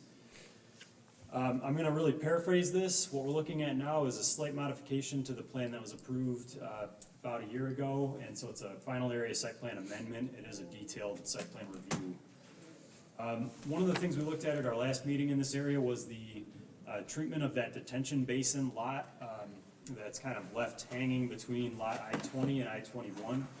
And we wanted to make sure that the owner of that site is accountable for things like weed trimming, sidewalk clearance as it remains undeveloped and needs to be used for stormwater detention. So we batted this around a lot in the last couple of months as these plans came forward. The idea of having something really formal that might require a lot of paperwork and something like an affidavit or an amendment to the development agreement, push comes to shove, and there are rules on the books that say the developer is obligated to, or not the developer, the landowner, whoever it may be now or in the future, is obligated to clear the snow on the sidewalk and maintain the vegetation in front of the detention pond. So unless our city commission and you folks are inclined to change those rules in the future, that's still gonna be a hook to take care of that lot no matter what. So, the proposal that was brought back by the owner of the site was to, just make sure it's known, we can file their letter saying that they commit to those ordinance regulations. So something for this group to consider, as opposed to something more formal in the way of a development agreement. The fear being that, you know, sometimes these lots may change ownership hands, and eventually it may be the city on the hook for some of the maintenance, with something that's just a regional detention lot. Something to consider, but in the meantime, I think that, what we came back with was that all we can really legally require is that the codes are adhered to. If that's just an unbuilt lot, it still has to be maintained. So that's the request of the developer, to just stick to those rules. So that's this issue that we looked at last time in a nutshell. That lot is proposed to remain just for regional detention along North Ridge Drive there. The transportation aspect of this, this does not show the current driveway alignment. This is the same picture I showed on the last design plan, but the site we're looking at is actually on the top right side of this image. And the idea is that we want to make sure its driveways lock in with the driveways across the street to the south. So that's something I know this developer and the developer from Lot I-10 are working together to make sure happens. And again, Bristol is not a truck route. So with the driveway spacing somewhere around, I think, 150 so feet from the Bristol intersection, that first driveway especially, we want to make sure that the trucks aren't turning out of there. And going on to Bristol, from a truck routing standpoint, it's also a little bit close to the intersection just from a stacking standpoint. But I think if it's limited sort of employee usage, passenger vehicles, it should not be a major issue. There is the consumer's easement on the east side of the site, just like with some of the other sites in the area, so that limits building certainly. In the way of landscaping, it puts some liability on any landscaping you have in that area. So I encourage the developer to work with consumers to know their limits and to understand that they may be liable to trim or chop any trees that are planted, especially near the center of that easement over the years. So I think we've encouraged pulling that landscaping back adjacent to the building. And again, I recommend moving some of the trees over to the northwest edge of the site. This lot is zoned appropriately for what's being proposed, zoned industrial plan unit development. My last slide here just shows some of the adjacency of the land use nearby. Some of the residential landowners adjacent to the site, you can see their building footprints on this image. And you can kind of see where we may be looking at gaps. I'm pointing on this screen, doesn't work too well, but you may be looking at some gaps on the northwest corner of that site when there's no foliage on the trees in the winter, even though there is a really substantial buffer there. So I'd recommend shifting some of the trees along the front over to that side in this manner. Building facade, again, I think they met the intent, which is to make sure what's shown on the screen here as highlighted is treated with architectural approved materials. So my recommendations are fairly typical here. Just include that PSP as the cover sheet. Make sure the city engineer's recommendations are adopted. Review and discuss that letter about the lot between I-20 and I-21 devoted to regional detention. And as this is a spec building, we don't know exactly what's going to be in there, but make sure the uses comply with IPUD zoning and that the site has the capacity for them. Make sure there's environmental due diligence, and I think this end of the project area was relatively clean. Submit a business license eventually. Make sure the fire department has access to a Knox box if needed. Some notes on the trees and the truck routing and coordination of the driveways. And there was an issue with coordinating fire hydrants with our fire department. And just some detail items regarding sidewalks, dumpster screening, and finally getting the final plans and permits in. So those are my comments on this site, and I'll just leave the site plan image up on the screen for you. We already approved buildings on this site once, didn't we? That's right. At that time, it was also kind of a spec lot, but there's now a specific buyer called First Companies who is looking to develop it in their way, and the lot boundary has shifted over a little bit because of the escalation of that. And there's also no shared driveway between this site and the site recently approved to the west. Okay, any questions for Dan? Just a comment on the pond letter. I think it's a good interim measure, but at some point, after Rockford completes the development on this plat, they're gonna be gone. And whether that's sold to somebody or if it goes up to tax sale, that's the long-term reality, I think.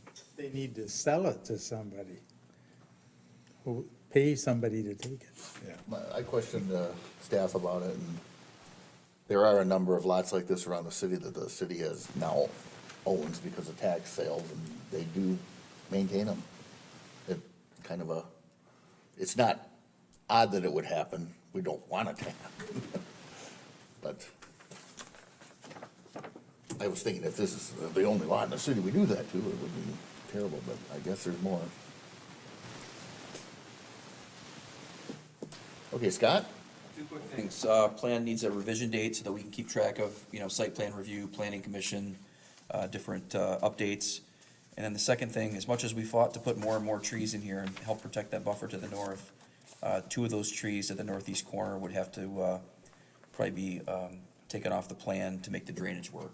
So maybe there's a way to adjust those locations, but we want to make sure that the drainage is taken from Bristol underneath the sidewalk safely to the same location so that we're not redistributing it somewhere else. Questions for Scott? The developer have anything to add?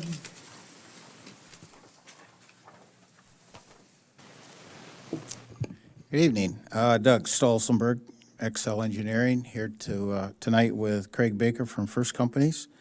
Dan's covered it very well.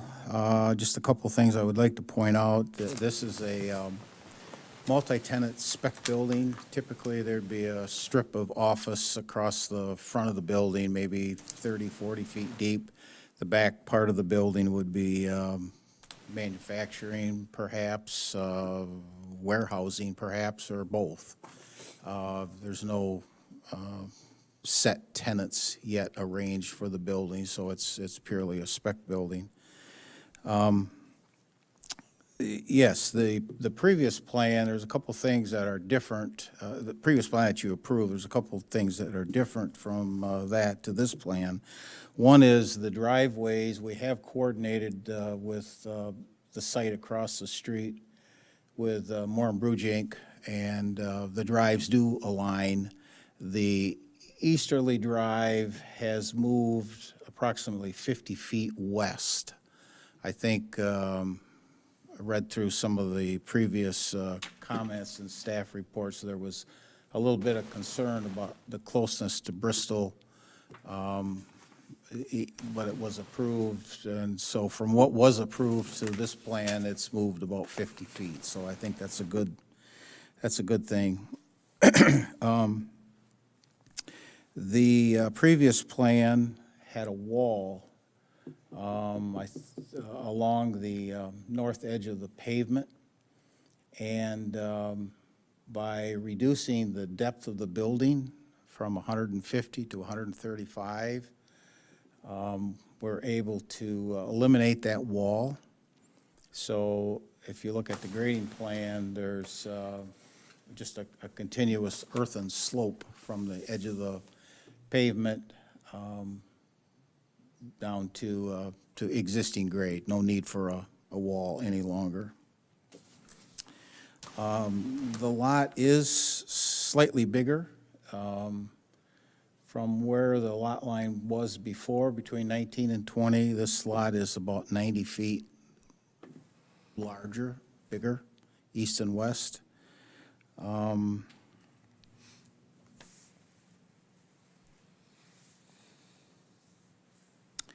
Parking, we, without knowing the uses, it's a little hard to predict, but ran through a calculation, and assuming 25% office, that's the biggest parking generator.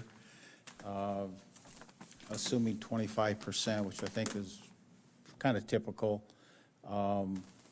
we're right on with the parking count of 68 spaces. Sidewalk, Dan mentioned, will be on both streets. There is a section along Bristol that'll be within an easement due to some drainage and dimensional challenges being too close to Bristol, so we put a portion of that sidewalk in an easement and then jog back as we move north to standard location.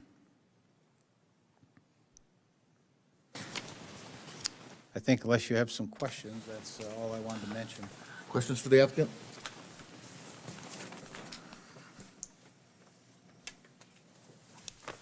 Otherwise, I'll entertain a motion to open the public hearing. I'll make a motion. Motion by Steve, is there support? Support by Jason, all in favor, say aye. Opposed? If you have comments regarding this case, please approach the podium, state your name and address for the record.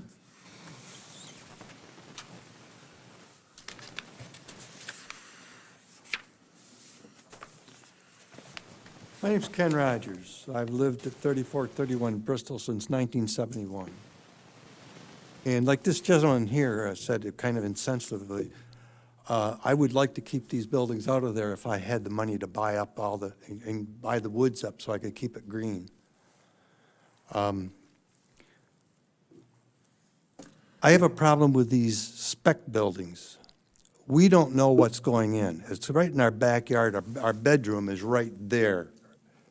We don't know what's going in. We don't know whether it's going to be an 8-hour shift, what, first shift, second shift, third You wanna shift. focus on these guys over here. There you go. Well, who are you guys? We're the staff people. This is the commission. Sorry, guys. I was looking at Dan.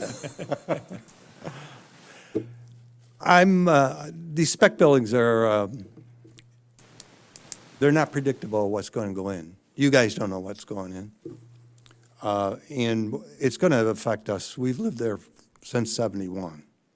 We've had a lot of woods, a lot of green, a lot of animals. And I didn't have to buy the woods to have the animals back there. The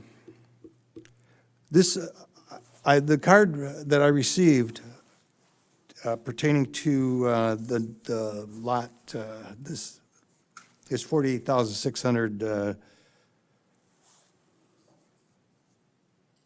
lot I-19 was addressed on this card. And I was reading that number 6, and I just dropped down and I started reading number 7, and I couldn't believe what I was reading. Have any of you gentlemen on this commission know what this number 7 is? Mm-hmm. They're going to require 176,000 square feet of area devoted for outdoor storage. Is it going to be a junkyard? What is it going to be? No, we'll get to that one. Okay, then I'll save my comments for that one a little bit later. But what I'm addressing is the fact is that we don't know what's going in there. It could be, the gentleman that came to our house to visit us, this gentleman right, very nice, brought blueprints over, explained it to us, what was going to happen. The loading docks are right facing our backyard, right by our bedroom. So we're concerned about when semis are delivering, what hours they're going to be delivering. Are their lights going to be on 24/7? Not 12 hours, dark during the night.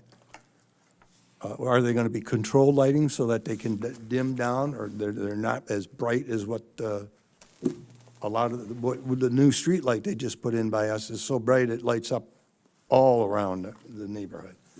Anyway, that's my comment. I know you guys can't satisfy or answer any of my questions because you guys don't know what's going in there. Okay, thank you. Other comments or questions?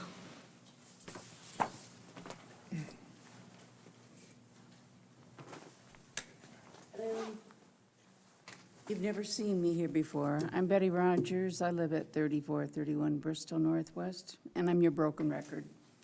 Obviously, I'm concerned about the traffic. With 68 off-street parking places for this facility alone, accurate door that is going in next door to that, I don't know how many parking places they're going to have.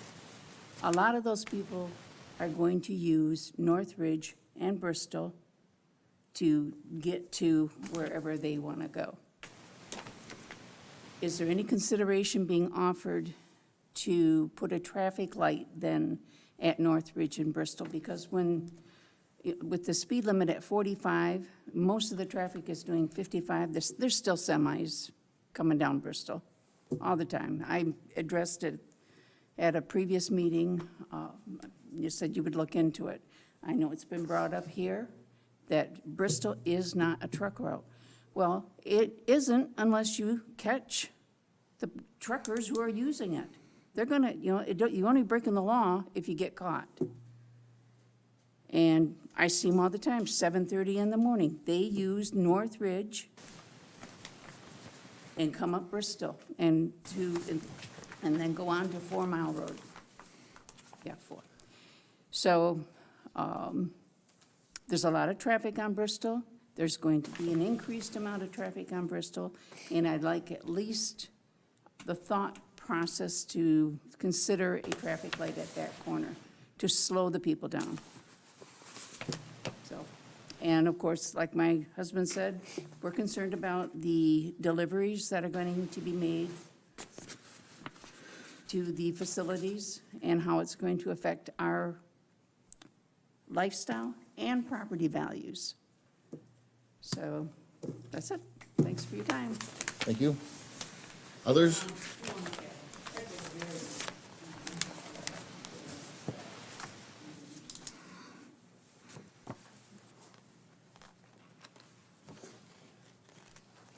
Seeing that there are no others, I'll entertain a motion to close. Make motion? Motion by Steve, is there support? Support by Jason. All in favor, say aye. Aye. Opposed? Questions or comments? Question for the applicant. Do you intend to continue to own the building and be the landlord? Yes.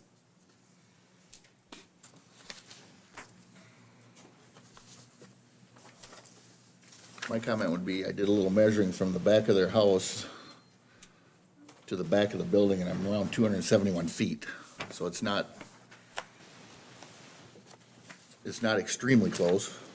No, it's not, but it's actually raised up from the ground level of our home. I'm just saying, the Mass Orchard Zone's 100 feet there, 100 feet width of, 90.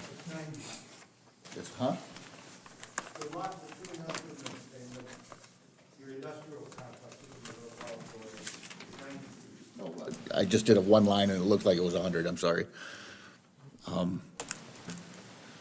And they're doing, I appreciate your concerns, and they're doing a lot of hopefully good landscaping and buffering, so. Another encouraging part is they reduced the distance that they were going to the north there, so they wouldn't have to trim into those trees as much, and they could leave more of it. The last time this came in, where they needed to go further there, that's why we had supported They were doing more that. of a fence line. Yeah. And now, because they've shrunk the size of this building, it should help with that. And as far as lighting, there are zoning ordinance requirements, part of the building code too, that light cannot filter off the property line at any more than 1 foot candle. So those are assurances that these lights aren't gonna shine directly into your bedroom, just like a street light would. It's a downlight type light. It's part of the requirement. You probably wouldn't have seen that as a detail in the drawing, but that's a typical detail required. Other questions or comments? Otherwise, I'll entertain a motion. I'll make a motion. Case number 18-816, I make a motion to approve the amended final area site plan set dated 8/28/2018 and supporting application material for the proposed final area site plan amendment specific to the 4.5 acre lot designated as I-19 at 1705 Northridge Drive Northwest. Conditions of the site plan approval, the applicant agrees to all conditions noted in the staff planner zoning administrator letter dated 10/31/18, Applicant agrees to all conditions noted in the city engineer's letter dated 10/31/18, with the note that I think we would prefer the city engineer's recommendation on the trees overrule on the staff planner's location of those. I knew you'd like that, Scott. Findings of fact, the proposed final area site plan does exhibit low level of negative external impacts such as noise, dust, smoke, vibration, and will be designated constructed and operated to comply with Article 15 of the Walker zoning ordinance. The proposed final area site plan is enhanced with ample buffering, landscape, and parking. Creative design approaches have been employed by the developer. Utilities, roads, and other essential services will be available for immediate use of occupants purchasing or leasing this site. Loading docks and truck maneuvering areas are designated and located so as not to adversely affect adjacent and neighboring lands or uses.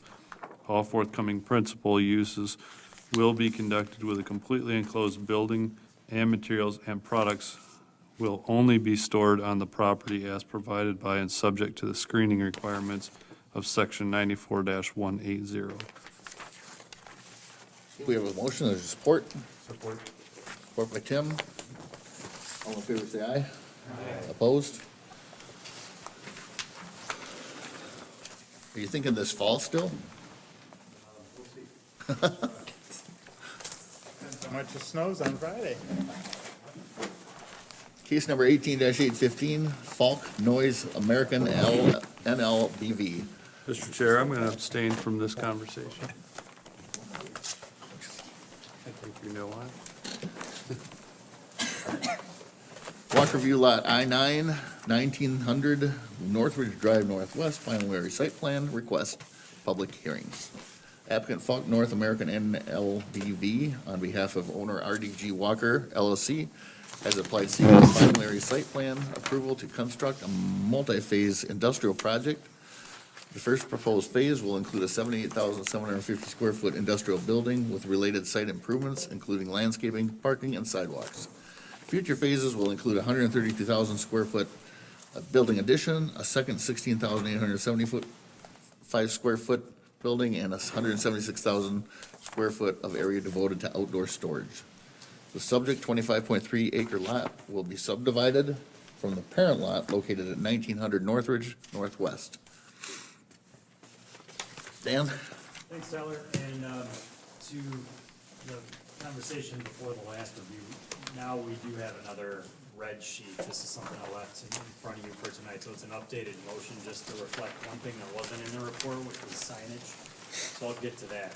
But now you should be dwindling down to the end of your stack. And that's just one thing to add to that. So this is a much larger site than we just looked at. It's on the other side of the road. It's a large L-shaped lot at the southwest corner of Northridge and Bristol. This project is geared more towards phasing. So there's an immediate desire to build the long, narrow L-shaped building. And it probably would be helpful to highlight it on this slide, but I didn't do that, so just bear with me. It's really weird. That's the immediate desire, is to build out that L shape. Then in the future, there would be a desire to add an addition and a second building and outdoor storage. So that's all pending,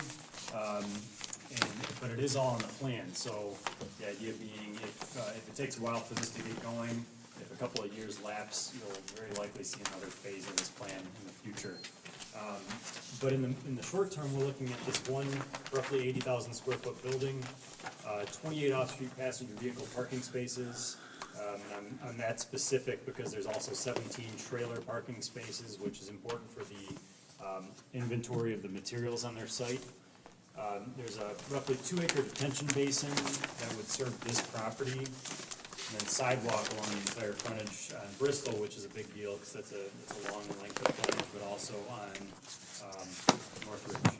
And of course, there's a much larger building addition at 132,000 square feet, and then this smaller office building up in the front, and then roughly 4 acres, give or take, of outdoor storage, which lends itself to some conversation about the use that's proposed. There's kind of product is this sandwich panel, which is, my understanding, is a three-layered fabricated plastic paneling system for building exteriors. And I think they work some of that into their building facade that they're gonna have it made out of. So I think the developer can better explain than I what they do there and how they organize their inventory. But that's something that if it's done thoughtfully and strategically and is worked into the site and in a manner where the local streets aren't having that inventory right in their view shed, it can work well with this PUD plan. So that's kind of backdrop behind the use and the way it kind of ties together, even though it is a significant amount of outdoor storage space and a significant amount of paving. That's a good segue into this slide, which shows the landscaping. The landscaping is a helpful thing to offset some of that paving. There's a lot of value in having a lot of trees and shrubs to kind of cool down the site, take in some of the stormwater that falls on the site, and actually make some aspects of the paving more durable over time by having some of that tree cover, but also just to buffer the site visually. So at first we looked at this and there was a proposal to have a very specific to the code screening that was based on the buffer types that are listed in the code. But as we looked at it more closely, we thought it would probably lend itself better to sort of a campus design with a kind of an opening that you see from the view shed of the freeway. And the detention basin should probably be something that works into some of the natural topography of the site. So this is the evolution of those conversations, and it could still be tweaked, but the idea here is that we're not just looking at lines of trees along the perimeter, we're looking at more of a flowing landscape pattern. I just took a picture of the building facade. There's these multicolored panels with prominent entryways and glass on the south and north ends of the building. There are some corrections in this report, just a minor condition. Again, the additional conditions, I'm jumping down to the yellow here. Land division should be complete prior to construction. That's just something I didn't add into my report. There's also the signage. This does ask for a fairly substantial sign imprint on that southern facade. By my measurement, it's about 162 square feet. Now this is kind of a funny aspect of this design. This is a company from the Netherlands, and they use metric, which makes a heck of a lot more sense than what we use here in the US. But so the conversions are a little tricky. Quite tricky. But my measurement of that sign imprint is roughly 162 square feet. I think to scale with how this building facade will work and tie in with the overall PUD development, I think that level of signage is appropriate here. So as it's shown on the plan, give or take 162 square feet. I recommend you consider it in addition to the smaller, roughly 33 square feet signs on the other walls of the building by Northridge. Just something to add into your conditions at the end. Again, some other clarifications from the report. Bristol is not a truck route. One of the other things you saw in the plans were, actually one of the things in the report was a recommendation that screening is performed for all the trailer parking spaces. But that is not to mean that you have to put a 6-foot wall around all the trailer parking areas. It's really just to make sure the view shed from the public streets that are adjacent don't have a view right into some trailer parking spaces. So if topography can help with that and a minor amount of landscaping, that's really all that's intended there. And similarly, bumper stops are a code requirement for passenger parking spaces that don't have a curb. I don't think they're necessary for trailer parking spaces, as indicated in my report, especially if those are kind of at the end of a parking lot that then goes uphill into a berm rather than downhill. I don't think there's much benefit to having a bumper stop. So I'd scratch those conditions or alter them accordingly in my comments. Again, this is a one-step review. It's a final area site plan, detailed site plan review. Here's the big picture of how the land is configured here. It's a large outlot broken off of that larger I-9 parcel. So this is starting to gel together with the overall preliminary area site plan for the project to have this lot. And now we're going to bookend the project on the east end with these 4 industrial sites, so things are starting to come together on that end. Again, the regional detention basin letter comes into play here, because I know you folks wanted to see some resolution on that issue before looking at any more sites here, so I just included the same letter with these comments. Transportation and connectivity, that aspect of this site plan is not as straightforward as it was for I-9, for I-10 and I-19 to the east, because the flow of the movement of product on this site warrants a certain level of truck movement that kind of winds through the site, kind of goes into the site to the south, and then there's a one-way out of the site.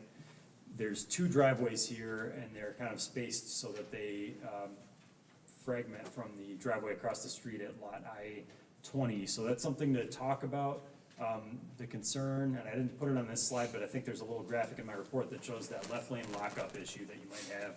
If it were a commercial site, like we have here with Ace Hardware by City Hall, when, right around 5 o'clock, when most of the staff leave, there's kind of that left lane lockup where you have people trying to turn left on both sides of the street where the driveways aren't aligned. That can become an issue. So I just encourage you to ask for some validation that is not anticipated to be an issue here based on the stacking and the traffic patterns of the vehicles on this site. A pretty open site here. You do have some wetlands on the east end. Finally, land use and zoning detail comments. This is a IPUD zone lot, so the use is appropriate for the zoning. It's fabricated product. That's a pretty standard type of use. Again, I have some alterations to my conditions. I'm not sure if the applicant has a firm signed square footage number here, but I measured about 162. I don't know, I put 160. It's 162 in the motion sheet for that south-facing wall sign. 33 square foot other signs. Trailer parking space screening just from the north, where you can see it from the public right away. Otherwise, my list is a similar format to the other list, so to make sure we get the city engineer's recommendations adopted, some details on landscaping, increasing the access drive width to 26 feet. That was a recommendation, actually a request from the fire department. And then most of this relates to design details upon the final submittal. And then, of course, if this project does come in phases, you would see future phases in more detail if they hear from what's on this plan. That's a kind of a quick summary of my conditions list after a more drawn out. That containment pond, that pond on the southeast corner, there's already a big divot there right now, right? Where that old house used to be? There's wetlands in the center of that stretch, and I'm not sure if there's an actual basin to the south where this one is proposed. Anyway. Kind of a low area. Yeah, questions for Dan? On the use, is it finished product? Do you know that they're planning on storing outside, or is it? Yeah, I think it's these rectangular panels. I would ask the applicant for more information about exactly what's being stored there. My understanding is these bundles of product, it's finished. Scott? As Dan said, larger site, so I was mandated to put a larger report together, so a few more items. On the west side of the site, you've got that truck dock that's really more of a big door, I think, that opens up. And we were in site plan review, we were talking about the importance to get a truck turning template there because it's so tight. I think they had explained that they actually just come out and take stuff off the truck. And the more I thought about that, it really should be shown somehow on the plan so that we know that we've done our job if this turns over to ABC trusses someday or something like that. I think with the way that they showed the pentane tank area should probably be something similar here, because if you've got a truck parked in the aisle and you've got a high-low taking equipment off there, it's essentially blocked.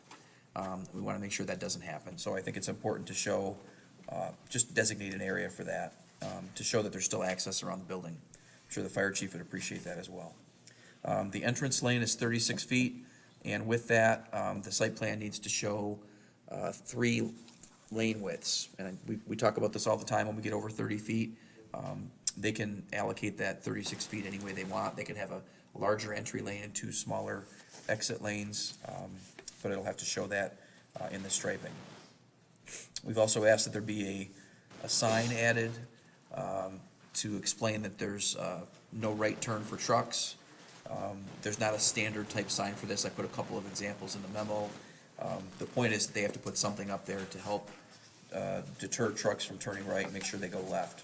Because as Dan noted, Bristol's not a truck route. For the sidewalk that goes along Bristol, that's certainly gonna be welcomed to get in there. Bristol does not have curb and gutter and what I would probably call a good drainage design. It's an old country road, agricultural road section. So where that 8-foot sidewalk comes up to the side of the road, they're gonna have to account for that drainage somehow, kind of like the site to the north just did, where they put a piece of storm sewer underneath the sidewalk. So we're gonna need a little bit more detail there to make sure that that works out. And I think the key there is when there's work like that in the right-of-way, the developer turns his plan into the DPW and then we get it staked. So we have to have all that detail on the plan. So this is one of those little steps that if we can get it on here now, it saves us all a ton of headache later when somebody shows up at the DPW and says, I want to build my sidewalk today, but we don't have all the data. So we need to get that. Number 5 talks about an area that has some steep grades in the parking lot. I think this is just an anomaly and probably something that they want to address, but the grades are as steep as 12%. There's a little picture there to show it, how close those contours are.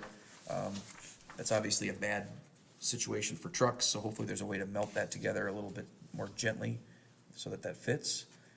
And then there was a whited out area on the grading plan, and again, there's a cutout piece shown in the memo, but that whited out piece is has a dramatic grade change. It's 8 to 10 feet. It's down to that natural ravine or divot that Tyler referred to, so we'll need some additional detail there to make sure that that's gonna fit and still protect the natural environment. That's it. I used to hunt back there. Questions for Scott? Otherwise, if the applicant's representative would like to come forward and state the name for the record. Justin Longstrath with Moore & Brugink. This is a first for me. I'm representing a client that's not from the United States, so they did not make the commute here. So I will do my best to try and answer any questions that you have related to their process. But just to follow up kind of a little bit on what Dan had mentioned, they do make sandwich panel building panels. They all are one piece, different lengths. But I should mention they're not plastic on the outside. They're steel panels with what I call great stuff essentially on the inside that adds the insulation. And they wanted to come here, one, because this site has great connectivity with transportation and logistics, but then also the ever-changing building codes that we have and energy codes here. They think their product is well-suited for that, so that's what has drawn them to this area. The first phase of this, the first 76,000, is going to represent a single production line with the ability to expand to 2 additional, so a total of 3 production lines eventually. It is their intent with this first phase, that I'll call it, that the outdoor storage area isn't necessary. They have built-in storage inside this first phase for that one line, but as they expand to 2 or 3, that's when that outdoor storage area is going to kick in. And what it is they're storing their completed product, finished product that's wrapped together, bundled, and sitting there waiting for pickup for customers. So they've indicated to staff and to myself that they like to keep that area very neat and tidy, straight lines. So it's not going to be a hodgepodge of material here, there, and everywhere. So, and then as a future phase, there is a building that we have shown, smaller building, fronting Bristol, which is, instead of picking up big bundles of this product, it would be maybe like a 1 or 2 pickup type thing that they would ship and receive out of that smaller building. Again, sometime in the future with a subsequent 2nd or 3rd phase. If there's any questions, let me know. We have gone through staff's recommendations. I feel like those are fairly easily addressed, so I have no issues with those. Questions or comments? I have one, Justin. What color is anthracite? I have no idea. I did not have any involvement in the generation of that building elevation. Well, there's some dark panels in here, and I mean, there's grays and beige or whatever, so. Yep, and I just think trying a to be lot cute. of that same architectural style is what they have in their home office in the Netherlands. So if you look at the expressway elevation, it's a big glass window. It's basically the exact same thing that they have over there. So there, a lot of that same style is being brought over. So is this primarily, the product is for commercial and industrial buildings? It is, yes. So they make wall panels and roof panels. Yep, and they essentially, they go up, connect together, and very quick, easy installation, so. If the metric to English conversion works. Well, and so they were talking to me originally about building sizes, and they were, all these dimensions made no sense to me, and like halfway through the conversation is finally when I understood they were talking about metric and not English, so, yeah, there was a little bit of a learning curve on our end, too. They throw a little Dutch at you too? Yeah, oh, yeah. The site is a Absolutely. chocolatey and earthy near black or very dark gray. I couldn't live without knowing that. Tackling the tough questions. Yeah. Google is your friend. We owned a company in the Netherlands, and they like to keep the outside of their companies very nice. I've always enjoyed that. Your packet has a Google image of their headquarters in the Netherlands that I was able to pull, which is crazy. It's crazy that you can go anywhere on the planet in Google Street View, but that's how I got that. So you can see what the finished building in the Netherlands is. Well, the site offers a few challenges, but any other questions for Justin? Otherwise, I'll entertain a motion to open the public hearing. I'll make a motion. Motion by Elaine, is there support? Support. Support by Steve, all in favor say aye. Aye. Opposed, public hearing is open. If you'd like to address this case, please approach the podium, state your name and address for the record. Again, my name is Ken Rogers, 3431 Bristol. This is just going to be across the street from where the building we previously were talking about. What I'd like to know is how many shifts are going to be running there? Are there going to be all these truck parking spots here, are they going to be semis? And why would, if it's going to be semis, why would they put them down next to Bristol and not further towards Walker, where it's easy access onto the expressway? I don't have the answers. Anybody got an answer for that? I can answer that. Yep. So we do have, I forget the number, a handful of trailer storage spaces on the, what I call the kind of central east side of the site. And what that is just for the semi-trailers, they're loaded flatbed trailers, that as this product goes from the storage area and then is loaded onto those, it's just kind of their queuing area. So that's where those are located, kind of central to the site there. Okay, my question is, why close to a non-existing truck route and not closer to where there's easy access to the expressway off Walker Avenue? I think that they see this as easy access. I mean, it's just a short shot down Northridge and you're right at the light at Walker. So Or are they figuring on maybe Walker City is going to change Bristol into a truck route? no, absolutely not. Nope. And is it going to be a 3-shift operation? I don't know the answer to that question. And the panels, are they going to be stamping the panels out there? They don't stamp. There's no stamping. So they bring in the raw parts and they assemble them there? They're rolled. It's rolled parts, so there's no stamping.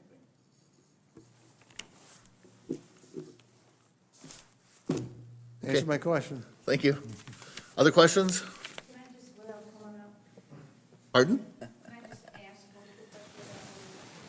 When is the proposed start of the business building and?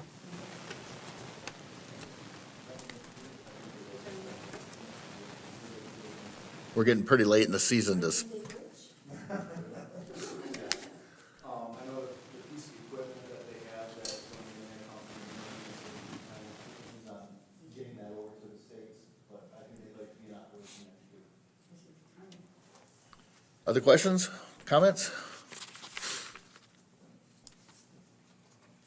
Otherwise, I'll entertain a motion to close the public hearing. Motion by Elaine, and support. Support by Terry. All in favor, say aye. Aye. Opposed? Pretty cool. What's your pleasure? Questions, comments? I'll just make one comment on these long-winded findings of fact that I put together for these sheets. I appreciate the planning commissioner's patience while they're reading through that stuff, but also for the benefit of the neighbors, some of the things that are baked into that motion that we're about to read include things regarding performance standards about noise, odor, light. Those are things we take very seriously and work into the motions for these types of projects, especially for industrial sites in planned unit development. So when they put that on the record, that's kind of reiterating that noise levels need to be kept down within the scope of the ordinance, light, odor. So just one thing to keep in mind as we kind of go through the motions on these projects. Other questions or comments? On the wall sign,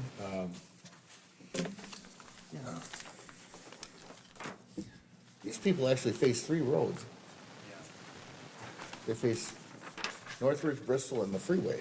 Yeah. Wow. And one thing we've mentioned, and I didn't see it on the plan, but maybe there was some thought given to it, was that this kind of campus approach where you have one way of daylighting the property from the freeway, and then there's more of a subtle view into the site from the Northridge Drive. One thing we brought up was whether there could be a monument sign out in that part of the campus.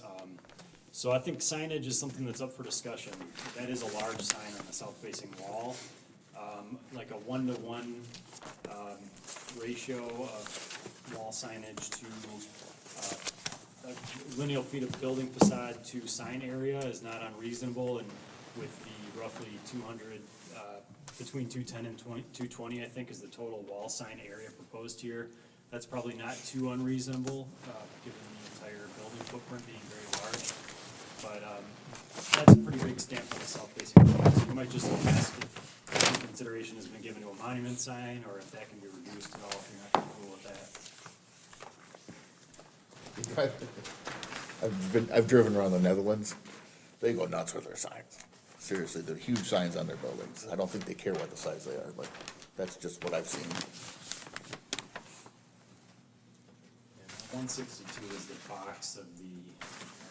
I don't have a problem with it. It's facing the freeway. Who's gonna complain?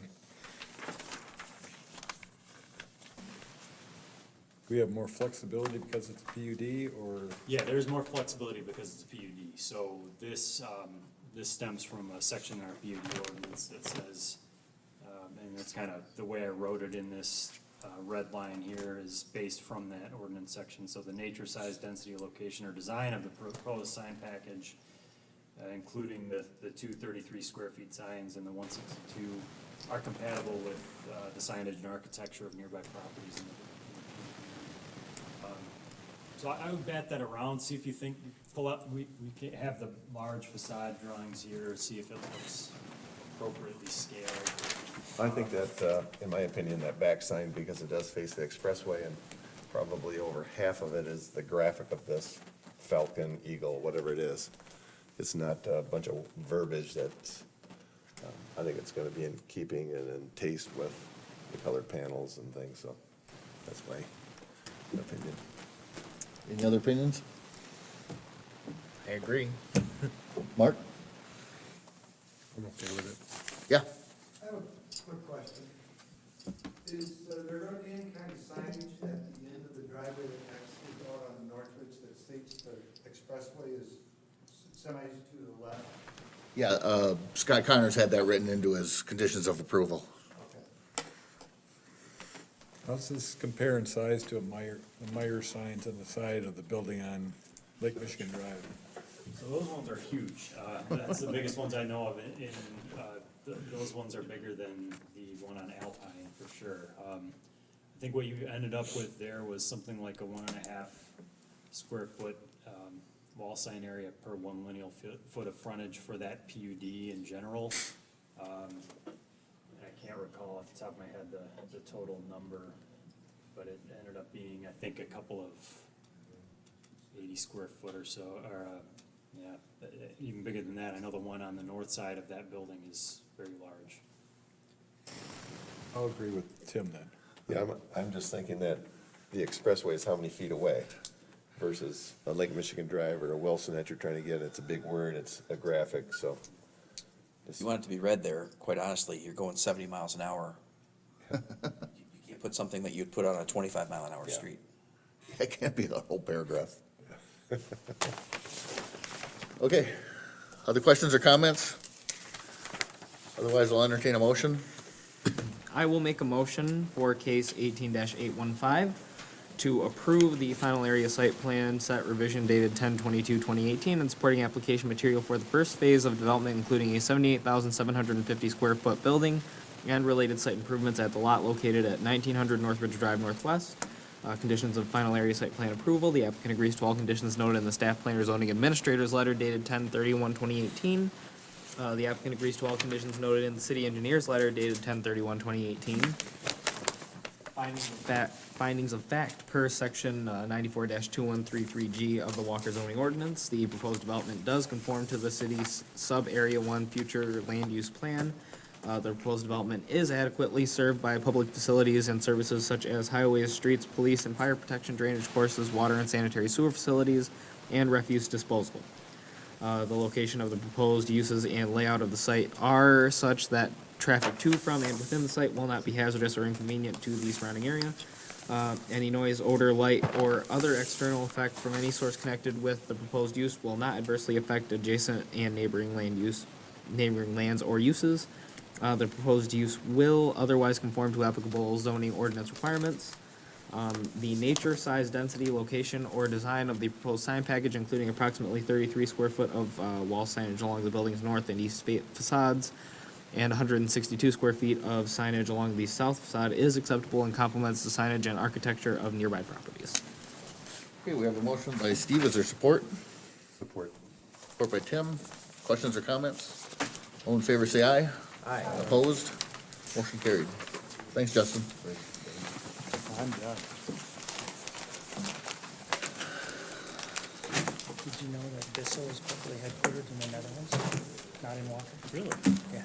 Yeah. Tax purposes. Yeah, this lane is Speaking of double. Save 10% on taxes. So, last meeting, I just wanted to follow up on some questions from the last meeting. Somebody asked what's going on at Talmadge, if you keep going down Remembrance Road, as an auction facility and real estate office. So I don't know what the development idea was behind that. I don't have plans from Talmadge Township, but that's what their planner told me was. So, that'll be getting built. There was a question, I think, Pat, you asked about stop bar at Bristol, southbound by the one-way, by the hitch point at the railroad, and there's a stop bar there. Good. Travis told me that. And then just why some of these meetings are going really long. If you haven't had a chance to check out, we put together this story map, which I will keep evolving with other staff, but this is what you've been looking at in recent years. There's a whole lot of dots on this map that represent development, so this keeps growing, and Walker's just a growing place, so thanks for sticking through these long meetings. And if you get a chance to check out this link, it has materialized into all these points on this map. I do it for the big paycheck. Yeah, you get more than the rest of us. $5. Tom won't let you forget. You brought it up. That's a Starbucks coffee, man. What the heck? You brought Might have to mind it. You brought it Some up. of the stuff you do. You can find the plans that were approved. We're being recorded, I'm sorry. Hey, did somebody hit the Bristol train bridge on Bristol? Why? They did a whole bunch of cement work on it. Somebody hits it. That was just They abutment replaced the repair. wing wall that was falling over. Yeah, that. Yeah, That was, okay. it just happened slowly over time. It needed to be replaced before it fell over. Big Brother's watching you. Yeah. Not me. Is that turned off now, Dan? No, nobody's watching. Not until the meeting's over. Anything else? Next meeting? Next meeting, so I did put a doodle poll out there for November 28th as a possible special meeting. I'm pretty confident to say that we aren't gonna have to have that.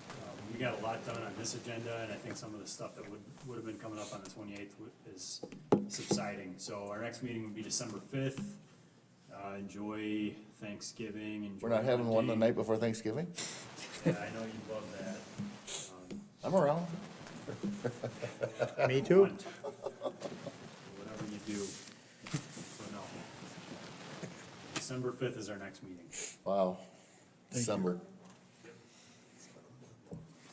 Okay, Make a motion for the meeting.